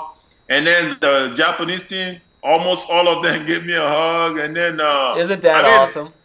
And then the Argentina team come, Scola and Ginobili and everybody come and give me a hug again. And Coach Vincent was like, how do you know all these people? I said, man, I played everywhere, man. Hey, the same thing goes with Germany and, so I think if I ever get into college, man, I think other schools going to protect. They're going to be like, how do you get all these players? Well, think about it. Because, you're a quality person and the relationships that you cultivated while you traveled the globe is reasons why all those gravitated to you and, responded to you. And again, that's what I know you'll bring as quality character to any staff that is fortunate enough to have you, because I know if, when it happens, to catch a break here in the States, either coaching at the college level or the professional level, you're the kind of people that I want to surround myself with. And that's exactly why we have you here on the Coach Scott Field Show.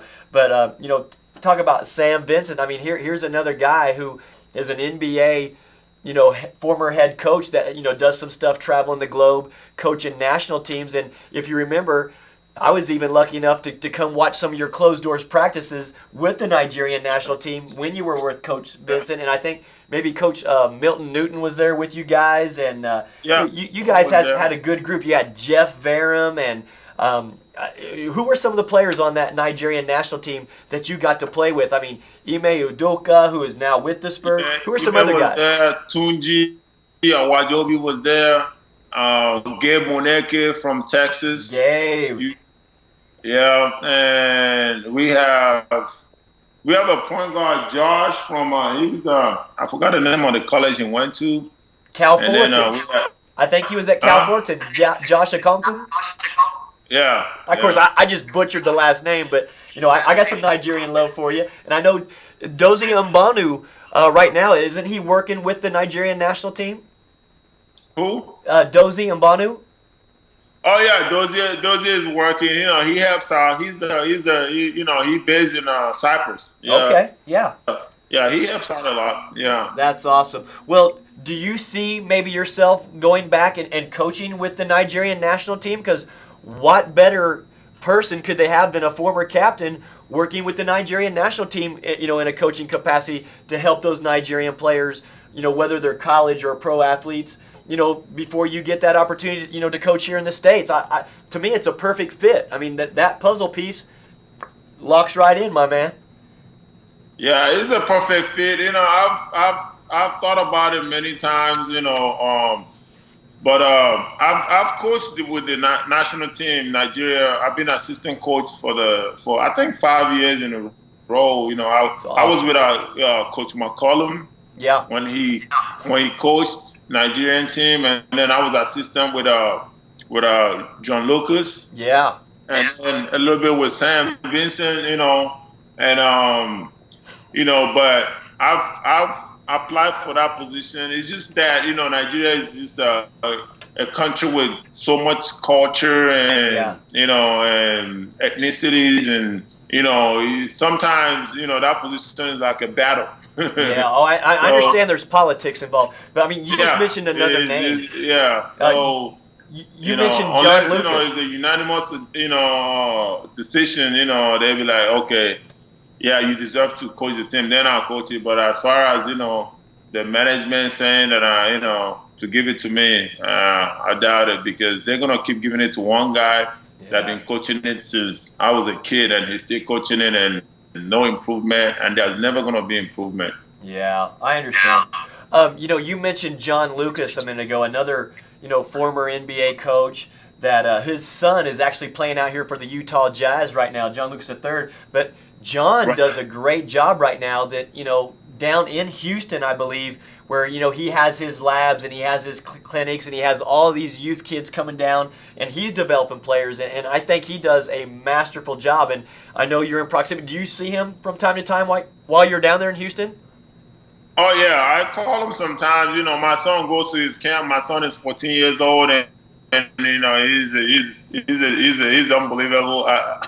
I mean, he reminds me of some of the things that I used to do. But he goes to John's camp, and get a chance to swat a couple of shots, and I talk to John every now and then, and That's he's awesome. doing good at it. He's always, he always loved kids and do things for the kids, and trying to mentor people. He's wonderful at that. Yes, he I had a chance to coach with him. He's a wonderful, terrific guy, man. Unbelievable. You bet. Well, if you could share a message, with our viewers, and Juice, we're fortunate and awful lucky that we've got a strong national backing and we have a strong international following. What could you share with young players out there today? What could help them the most for a young big man? You've got some size to you. What do you think they need to focus on the most to help them, whether they're, in grade school getting ready to play in high school or high school getting ready to play in college? What do you see as missing in a big man's game right now, a true 5-man? I've seen so many players, throughout my whole career. Some are really, really polished. Some are just not. Some are good. Some are not. Some are just have. What I think players need to do first, is knowing what their talent is. Yeah. I know some people might tell you work on your shots. You see some people work on their shot from now till 10 years later, they're still not good at it. Yeah. And instead of using all that time to do something different, they're still working on their shot. Yeah. And Dennis Rodman is like the biggest example. He just take that and throw it in the trash. I don't need that. This is what I need to do. So the earlier you realize your strength, the better. Yeah. What I can tell these young guys is, find out what your strength is, and then work on that. Even if your best are going to your left, go to your left every single time. People gonna know you're gonna go to your left, but you're gonna find a way to go to your left, and you're gonna find a way to score all the time. Yeah. Carlos Boozer is a great example of that, because when he catches and faces up, at the free throw line, 99% of the coaches know he's going to go left, but he does it and he's still effective. Of course, he spent time out here with the Jazz, but now he's with the Chicago Bulls. But you make a good point, because that's his signature go-to move, and then all you have to do is work on that go-to move, and now a simple counter move. Yeah, you could scout him all you want. Just like Olajuwon, he's going to fake left and go right and turn around baseline jumper. Yeah. Are you going to stop it? You could try, once you perfect it, there's no stopping it. Everybody scout Hakeem Olajuwon. He's going to turn right shoulder. Okay. And he's still Hakeem Olajuwon. People scout Dominic Wilkins. He doesn't dribble with his left hand. He dribbles with the right hand, and he's going to go right. Nobody is able to stop him. Michael Jordan is going to drive right and pull back. Nobody ever stopped him. So what I encourage young guys to do is, if you're going to learn how to do a sky hook, do it all day long. They're not going to stop it. If you want to drop step, learn how to drop step. And if you don't have it, if you can't face up and you can do anything, just be a defensive player, man. Go there, rebound, kick it to somebody, run, beat your guy down the court, dunk it, and come back. Yeah. And it's amazing. And when you talk about, if that player is going to have that drop step, let's take it a step further. where should that drop step take them? I see so many big men that take their drop step and they take it to the baseline, and then when they turn, they have no angle to finish. But if they can take that foot and seal that defender with that drop step and take that foot to the front of the rim, there's your 45-degree angle. They're going to finish every time. So we just dropped a nugget on those big men, telling them where they need to take that drop step foot. And that's another segment, Juice, we're going to have on this show where we're going to get on the court and we're actually going to show some technique and instruction for these players so they can get better. And hopefully these coaches will absorb it so they can learn those little techniques to gain that little bit of an advantage. Because you're right. If they're going to, be a drop step kind of player, make sure they're doing the drop step the right way, taking that foot to the front of the rim and not the baseline to create the angle, seal the defense, finish strong. Right. Yeah. I just wanted to that guy expand on what you were saying. Once you feel him on your left shoulder, you're gonna drop to your right. Once you feel him on your right shoulder, and when you drop, you're gonna seal him and bring your whole body across and square back up. Because when you square back up, your shoulder kind of throws him off balance. If you stand sideways, he's gonna knock you off, and you're gonna end up traveling. So when you drop step, make sure you come back and square back up. Bring that leg back over and your shoulder into him and knock him off balance. That's an easy bucket right there. And Juice, that was something that you were so good at because you were strong enough to use your body, create contact, create a little bit of a space to give you enough room to finish. Because as you got older in your career, of course, you didn't have the jumping ability that you had when you were younger, but yet you still knew how to use your body and just create enough space to finish and get the and ones. And it was so effective because, again, you still were getting double-doubles even in the twilight of your career. And I bet if a coach would call you right now, you could probably still go get double-doubles on some people. Oh, yeah. What really helped me, playing in Philippines really helped me. Okay. Playing in Philippines helped me because they double me every time. That's where I learned how to pass the ball out of the post. Yeah. Yeah. And then holding the ball tight because when I played in Philippines, I learned how to hold the ball tight.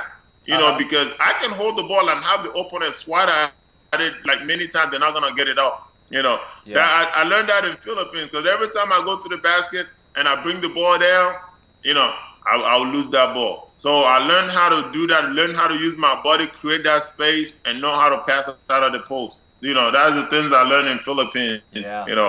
And plus, they were smaller and I added that and to quicker. my game. I don't have to try to jump over people anymore. Yeah. I don't have to. Once I know how to create that space, I don't have to jump anymore. Yeah. Well, because think about it. That league, that was a small and quick league. So you had to adapt your game to fit that small, quicker league, So that's what I'm saying. And that's good because you were able to utilize your skill set even though it was at a different type of game and a different brand of game, and you were still successful. So it's great to hear that you were able to, accentuate the positive in that situation. Yeah.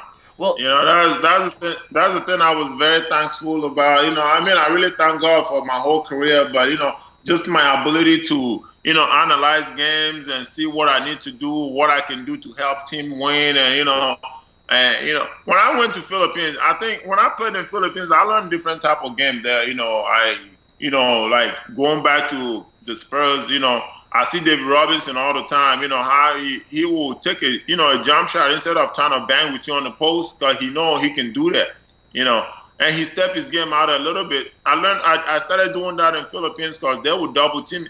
Because after playing in, the only two places that I played, and then I have the players that are equally, match up strength-wise, physically, is in the NBA and my first year in Europe. After that, I never played against anyone physically that can match up with me. Yeah.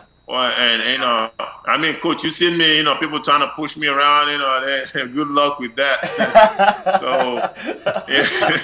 So in Philippines, all they did was double team. So I learned how to catch the ball and step out a little bit and be able to hit out outside jumpers, and that really helped the game to me to spread my game out a little bit. Hey, Juice, here's another funny story we can share. and I wonder if you remember this. We were on the road playing in Antronique, and you know what I'm going to say now. I turned to Yeah, say go something ahead. to you, and my foot planted, and as I turned and twisted, I blew out my knee. Do you remember that game? Right. Yep. Juice, it's And because of you I had to go have surgery in I Beirut, know, Lebanon I on my know. knee to completely replace my ACL and sew a bucket tear in my MCL. And if you remember, we were playing in the Lebanese Cup 3 days later. So they went in, they did an MRI, they said, Coach, your knee's blown out, you need to have surgery. And I said, well, we got to play this game first. And then they wanted me to come to the game on crutches. And I told them no way was I going out of the hospital in a wheelchair, and no way was I going to be on the sideline in crutches. And I had that big Dolby brace from my hip to my ankle, and I stuck my leg out Right. straight, hopping on one leg the entire game versus Antronique. And 3 days later, after having a complete surgery, we won that game because that bonus money was nice. But it's your foot that I got caught on that I blew out my knee. I know, crazy man. That was terrible, man. But hey, like I said again, I mean, if the coach was trapper, put on his, a knee brace and come out in the game limping, man, we could play with a broken foot too, That's what I'm saying. The way you inspire players and encourage players, you could have been in the hospital getting a surgery, but you were like, no, I got more important things to take care of. You came out to the game, just hopping on one leg and coaching on the sideline, man. It was so funny, man. But I'm glad we like. Hey, I can remember during that game at Antronique on the road. It was the semifinals of the Cup, and of course, it's only a couple of days after the surgery, and I was weak from the surgery. Of course, my knee was swollen about the size of a cantaloupe, and I was sweating out all that anesthesia, and I was in pain, and I was sweating through my sweatsuit that I had on. I wasn't wearing a shirt and tie that game, but what you guys don't know is I got home, got in to the apartment, I threw on ice, and I was so relieved that we found a way to come back and win that game. And as a matter of fact, Ace Custis, who used to play with the Dallas Mavericks, ran into me during that game when he was getting ready to save a ball, and he caught me so I didn't fall. But the pain that I felt, man, did I ice up. And I'm not going to lie to you, I had tears of joy and tears because I had a little bit of pain in that knee because I probably shouldn't have been standing up that whole game. But wow, what a great win. And again, we could sit here and share stories forever, but yeah, it was your foot that I got caught on that blew out my knee. And every time I look down and see those dimples and that big old scar and that screw down to my leg, that's from the JU ice, baby. Right. Well, Juice, let me ask you my this. God, yeah. We had a poll question tonight, and I want you to chime in on our poll question. The poll question tonight was, do you think high school basketball should institute the shot clock? And what do you think about that, and why? Does high school basketball need to have a shot clock?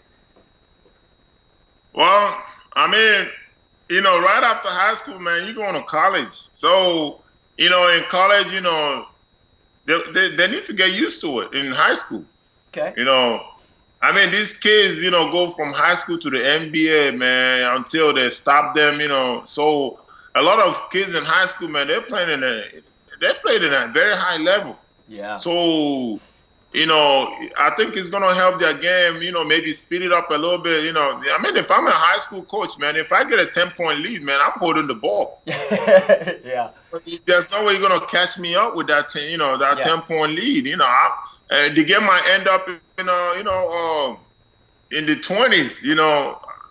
I just go there and just pass all day till the clock runs out. Yeah. So I think it's good to have that shot clock, speed the game up a little bit, get a little bit of excitement in the game, and make them think a little bit, use their head while they're playing. They got to get over in 10 seconds or 8 seconds, whatever they have, and then they have 5 more seconds to manage and run and play, and get them thinking a little bit, about the game. Because, the kids in Europe, you see them, they play with shot clock, Yeah. When I go out there to play, when I was in Portes or Galatasaray, the junior guys, they play with the shot clock. They have the game just like we do, and they run the clock. That's why Europe is catching up with US now, because those kids they spend good amount of time in basketball, learning and teaching and everything. Right. While over here, they just restrict them to how much practice they have and all that stuff, and then no shot clock, all that stuff, Well, I think it slows the game down. Well, I appreciate you sharing that with us, because we did have some people that sent in some messages on Facebook and Twitter, and they were sharing their input, and we were able to talk about that. But what I think is neat, Julius, is if they can play with the shot clock, yes, it's going to prepare them for the next level, because they're already starting to think and value the possession and have effective possessions. I mean, you think about an NBA game, there's probably 82 possessions or so on an average of an NBA game, but yet they have to think on the fly, and it's an action-reaction game. And if they're taught to just slow down and be mechanical and methodical, is that really preparing kids to go to the next level, which is college? And does that, for those who have, professional aspirations, does that really help them develop? So I'm a huge advocate myself for a shot clock, and I know it's kind of a hot topic out here in Utah, but I would like to see nationwide, and maybe we can be a part of that grassroots movement to where we, help develop the game, develop the players, because you're right. It helps them think the game. And, the game, as Joshua Metcalf was talking about, a lot of it is mental. And, to have that and to be able to think. And, is that why Phil Jackson was so good? Not because he had the Michael Jordans leading him or the Kobe Bryants, but yet he and Pop both will sit there and want the players to figure it out and to play the game and, use their mind to think about, what to do. I mean, you look at the Spurs right now, they've got the best record in the NBA, and they're doing it with these veteran guys, but they got to learn the game and think the game. So that shot clock definitely helps. Oh, it does. It does. It helps a lot.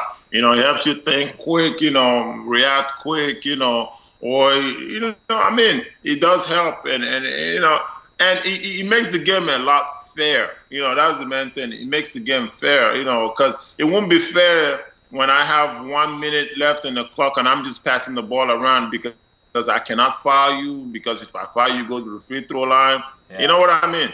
And then you're going to pass the ball around for 1 minute and then the clock runs out and you win, Right.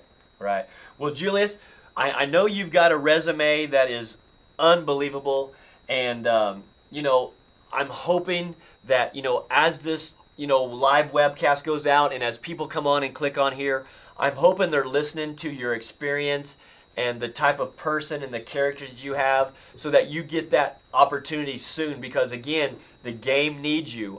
These young players need you. They can learn from you, and you can help them develop and learn how to use their bodies. And, I think footwork has become a lost art in the game of basketball, and that's something the true five-man is not really a position in basketball anymore, because everybody has kind of adapted more to the European game, where everybody kind of steps out and faces up and shoots, and the game has changed. So to have someone like yourself on a college staff that has a five-man, boy, I mean, how can viewers get in contact with you? I'd be happy to put them in contact with you, but is there a certain email address you want coaches or general managers or athletic directors to get a hold of you, or what's the best way to contact you? Because, we're friends on Facebook, of course, and people can view you that way, but is there any other way that people can get a hold of Julius Nwosu?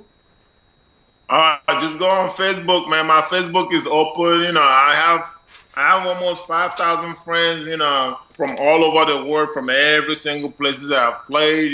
They come over there, chat with me, ask me questions about basketball. And sometimes they ask me what they can do or what do they need to do. Even the ones that are still playing, and they'll ask me questions while I was playing. Well, how did I do this or that? So if you want to get in touch with me, Facebook is the best place.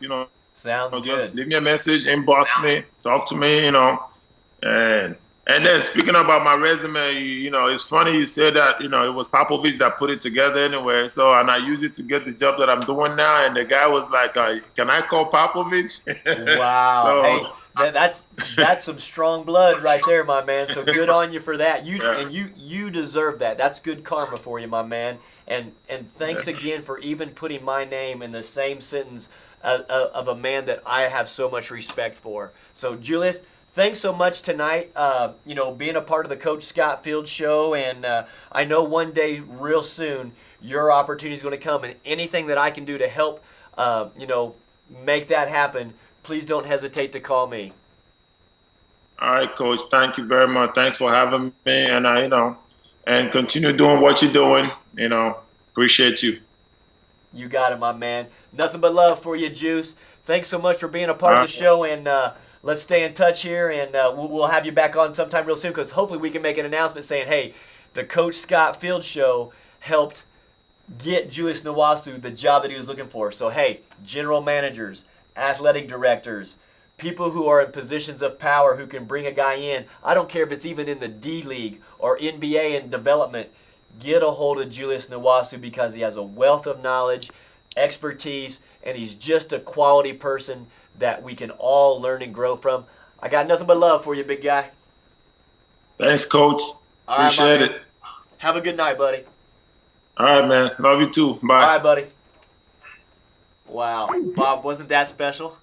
Yeah, that was great. Wow. Great stuff. It's good to hear from him again. He was, like I said, I had such a brief encounter with him here in Salt Lake, but Yeah. what a great guy. Wow, you better believe it. And, man, how about the show tonight?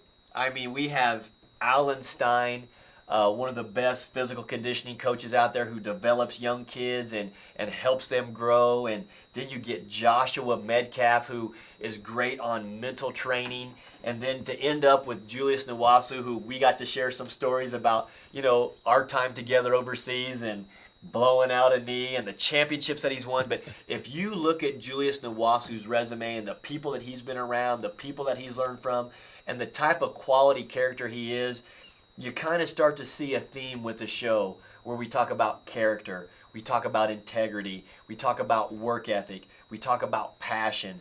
And, that's truly what this is all about, because, again, empower, educate, and grow.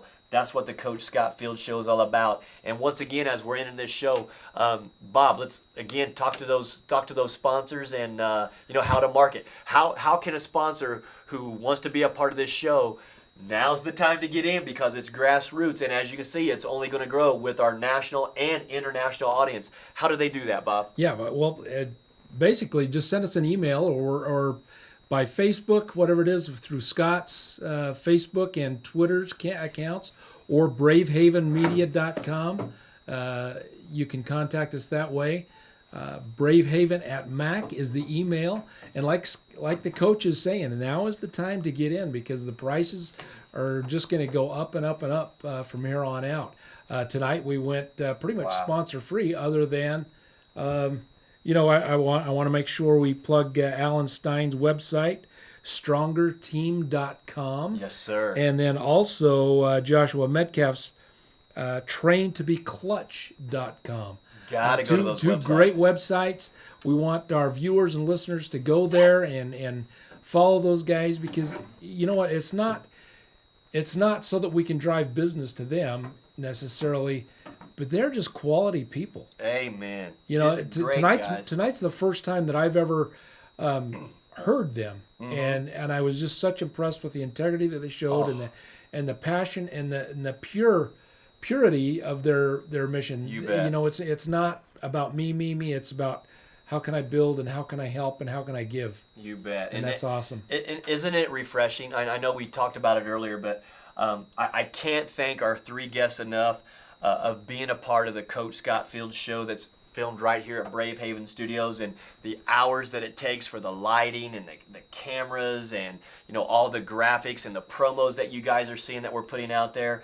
This truly is a mission that Bob and I are on together, and I can't thank you enough, Bob, for allowing me this format to use your studios and to deliver the message to empower and educate and help people grow, not only as people but professionals. And I hope that they take advantage of this. And I want to thank the almost 3,000 viewers who recently got on and clicked onto the website, looked at the webcast while it was there in the archives. Again, Australia, Japan, Lebanon, Jordan. We saw, Venezuela. It's amazing, the countries that are out there that are viewing us, and nationally. I mean, we got people sending in messages. There's Wisconsin and Illinois and Indiana and Tennessee and Florida, and of course, Alan calls us from the East Coast, and then we got Josh calling us from the West Coast, and Julius is down there in Texas. And what a lot of fun that is to have it all come together right here in Salt Lake City out of Brave Haven Studios, my man. Yeah, it's just a blast. It's amazing. Technology is amazing how small it has made the world. Right. Here we are in little Utah, and we're reaching people on the other side of the globe. And that's the nice thing about this. For those who may be considering advertising with us, you not only get the spots on the show, but you get the hits from YouTube and the follow-up hits there. That's right. And so it just is something that can really benefit you, benefit your organization, and help us grow this show to even make it even better and help us do more for people in the future. So it's a great opportunity. Hey, Scott, before I want to make sure people understand or know your Twitter handles. Okay. And so if you aren't already a follower of Coach Scott, go to @Scott_Fields or @CoachSFShow and follow Scott and keep up to date on what's going on here on the show. It's a lot of fun, and I can't hardly wait for the next one. Oh, I've already been in touch with some guests. And, just like our first show, we had a live in-studio guest. I want to get back to that, but knowing tonight, to have the opportunity to have Alan Stein from Stronger Team and Joshua from Train to Be Clutch and Julius Nuwasu, who are so kind to come on and be a part of it. We're going to have some live studio guests who are some big names that the local audiences are really going to enjoy. So these are coming up. So, stay tuned, on Facebook, stay tuned on LinkedIn. Just like Bob said there on Twitter, we invite you to follow us. And please, also know this too. If there's a topic that you would like to hear, please let us know. If there's some feedback out there on the show that you would like to see, or maybe something that we can do a little bit better.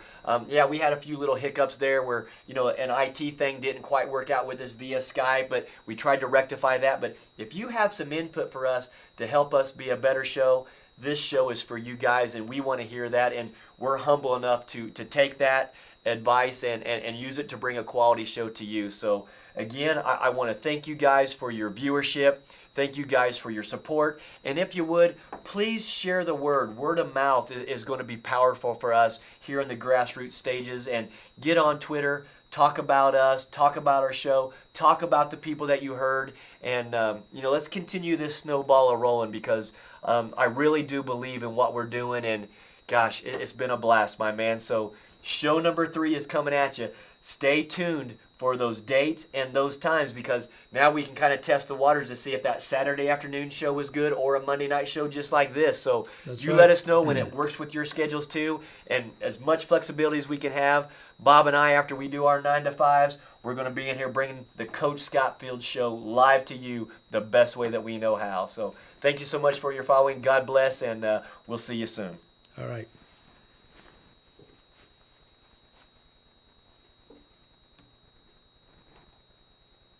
And that.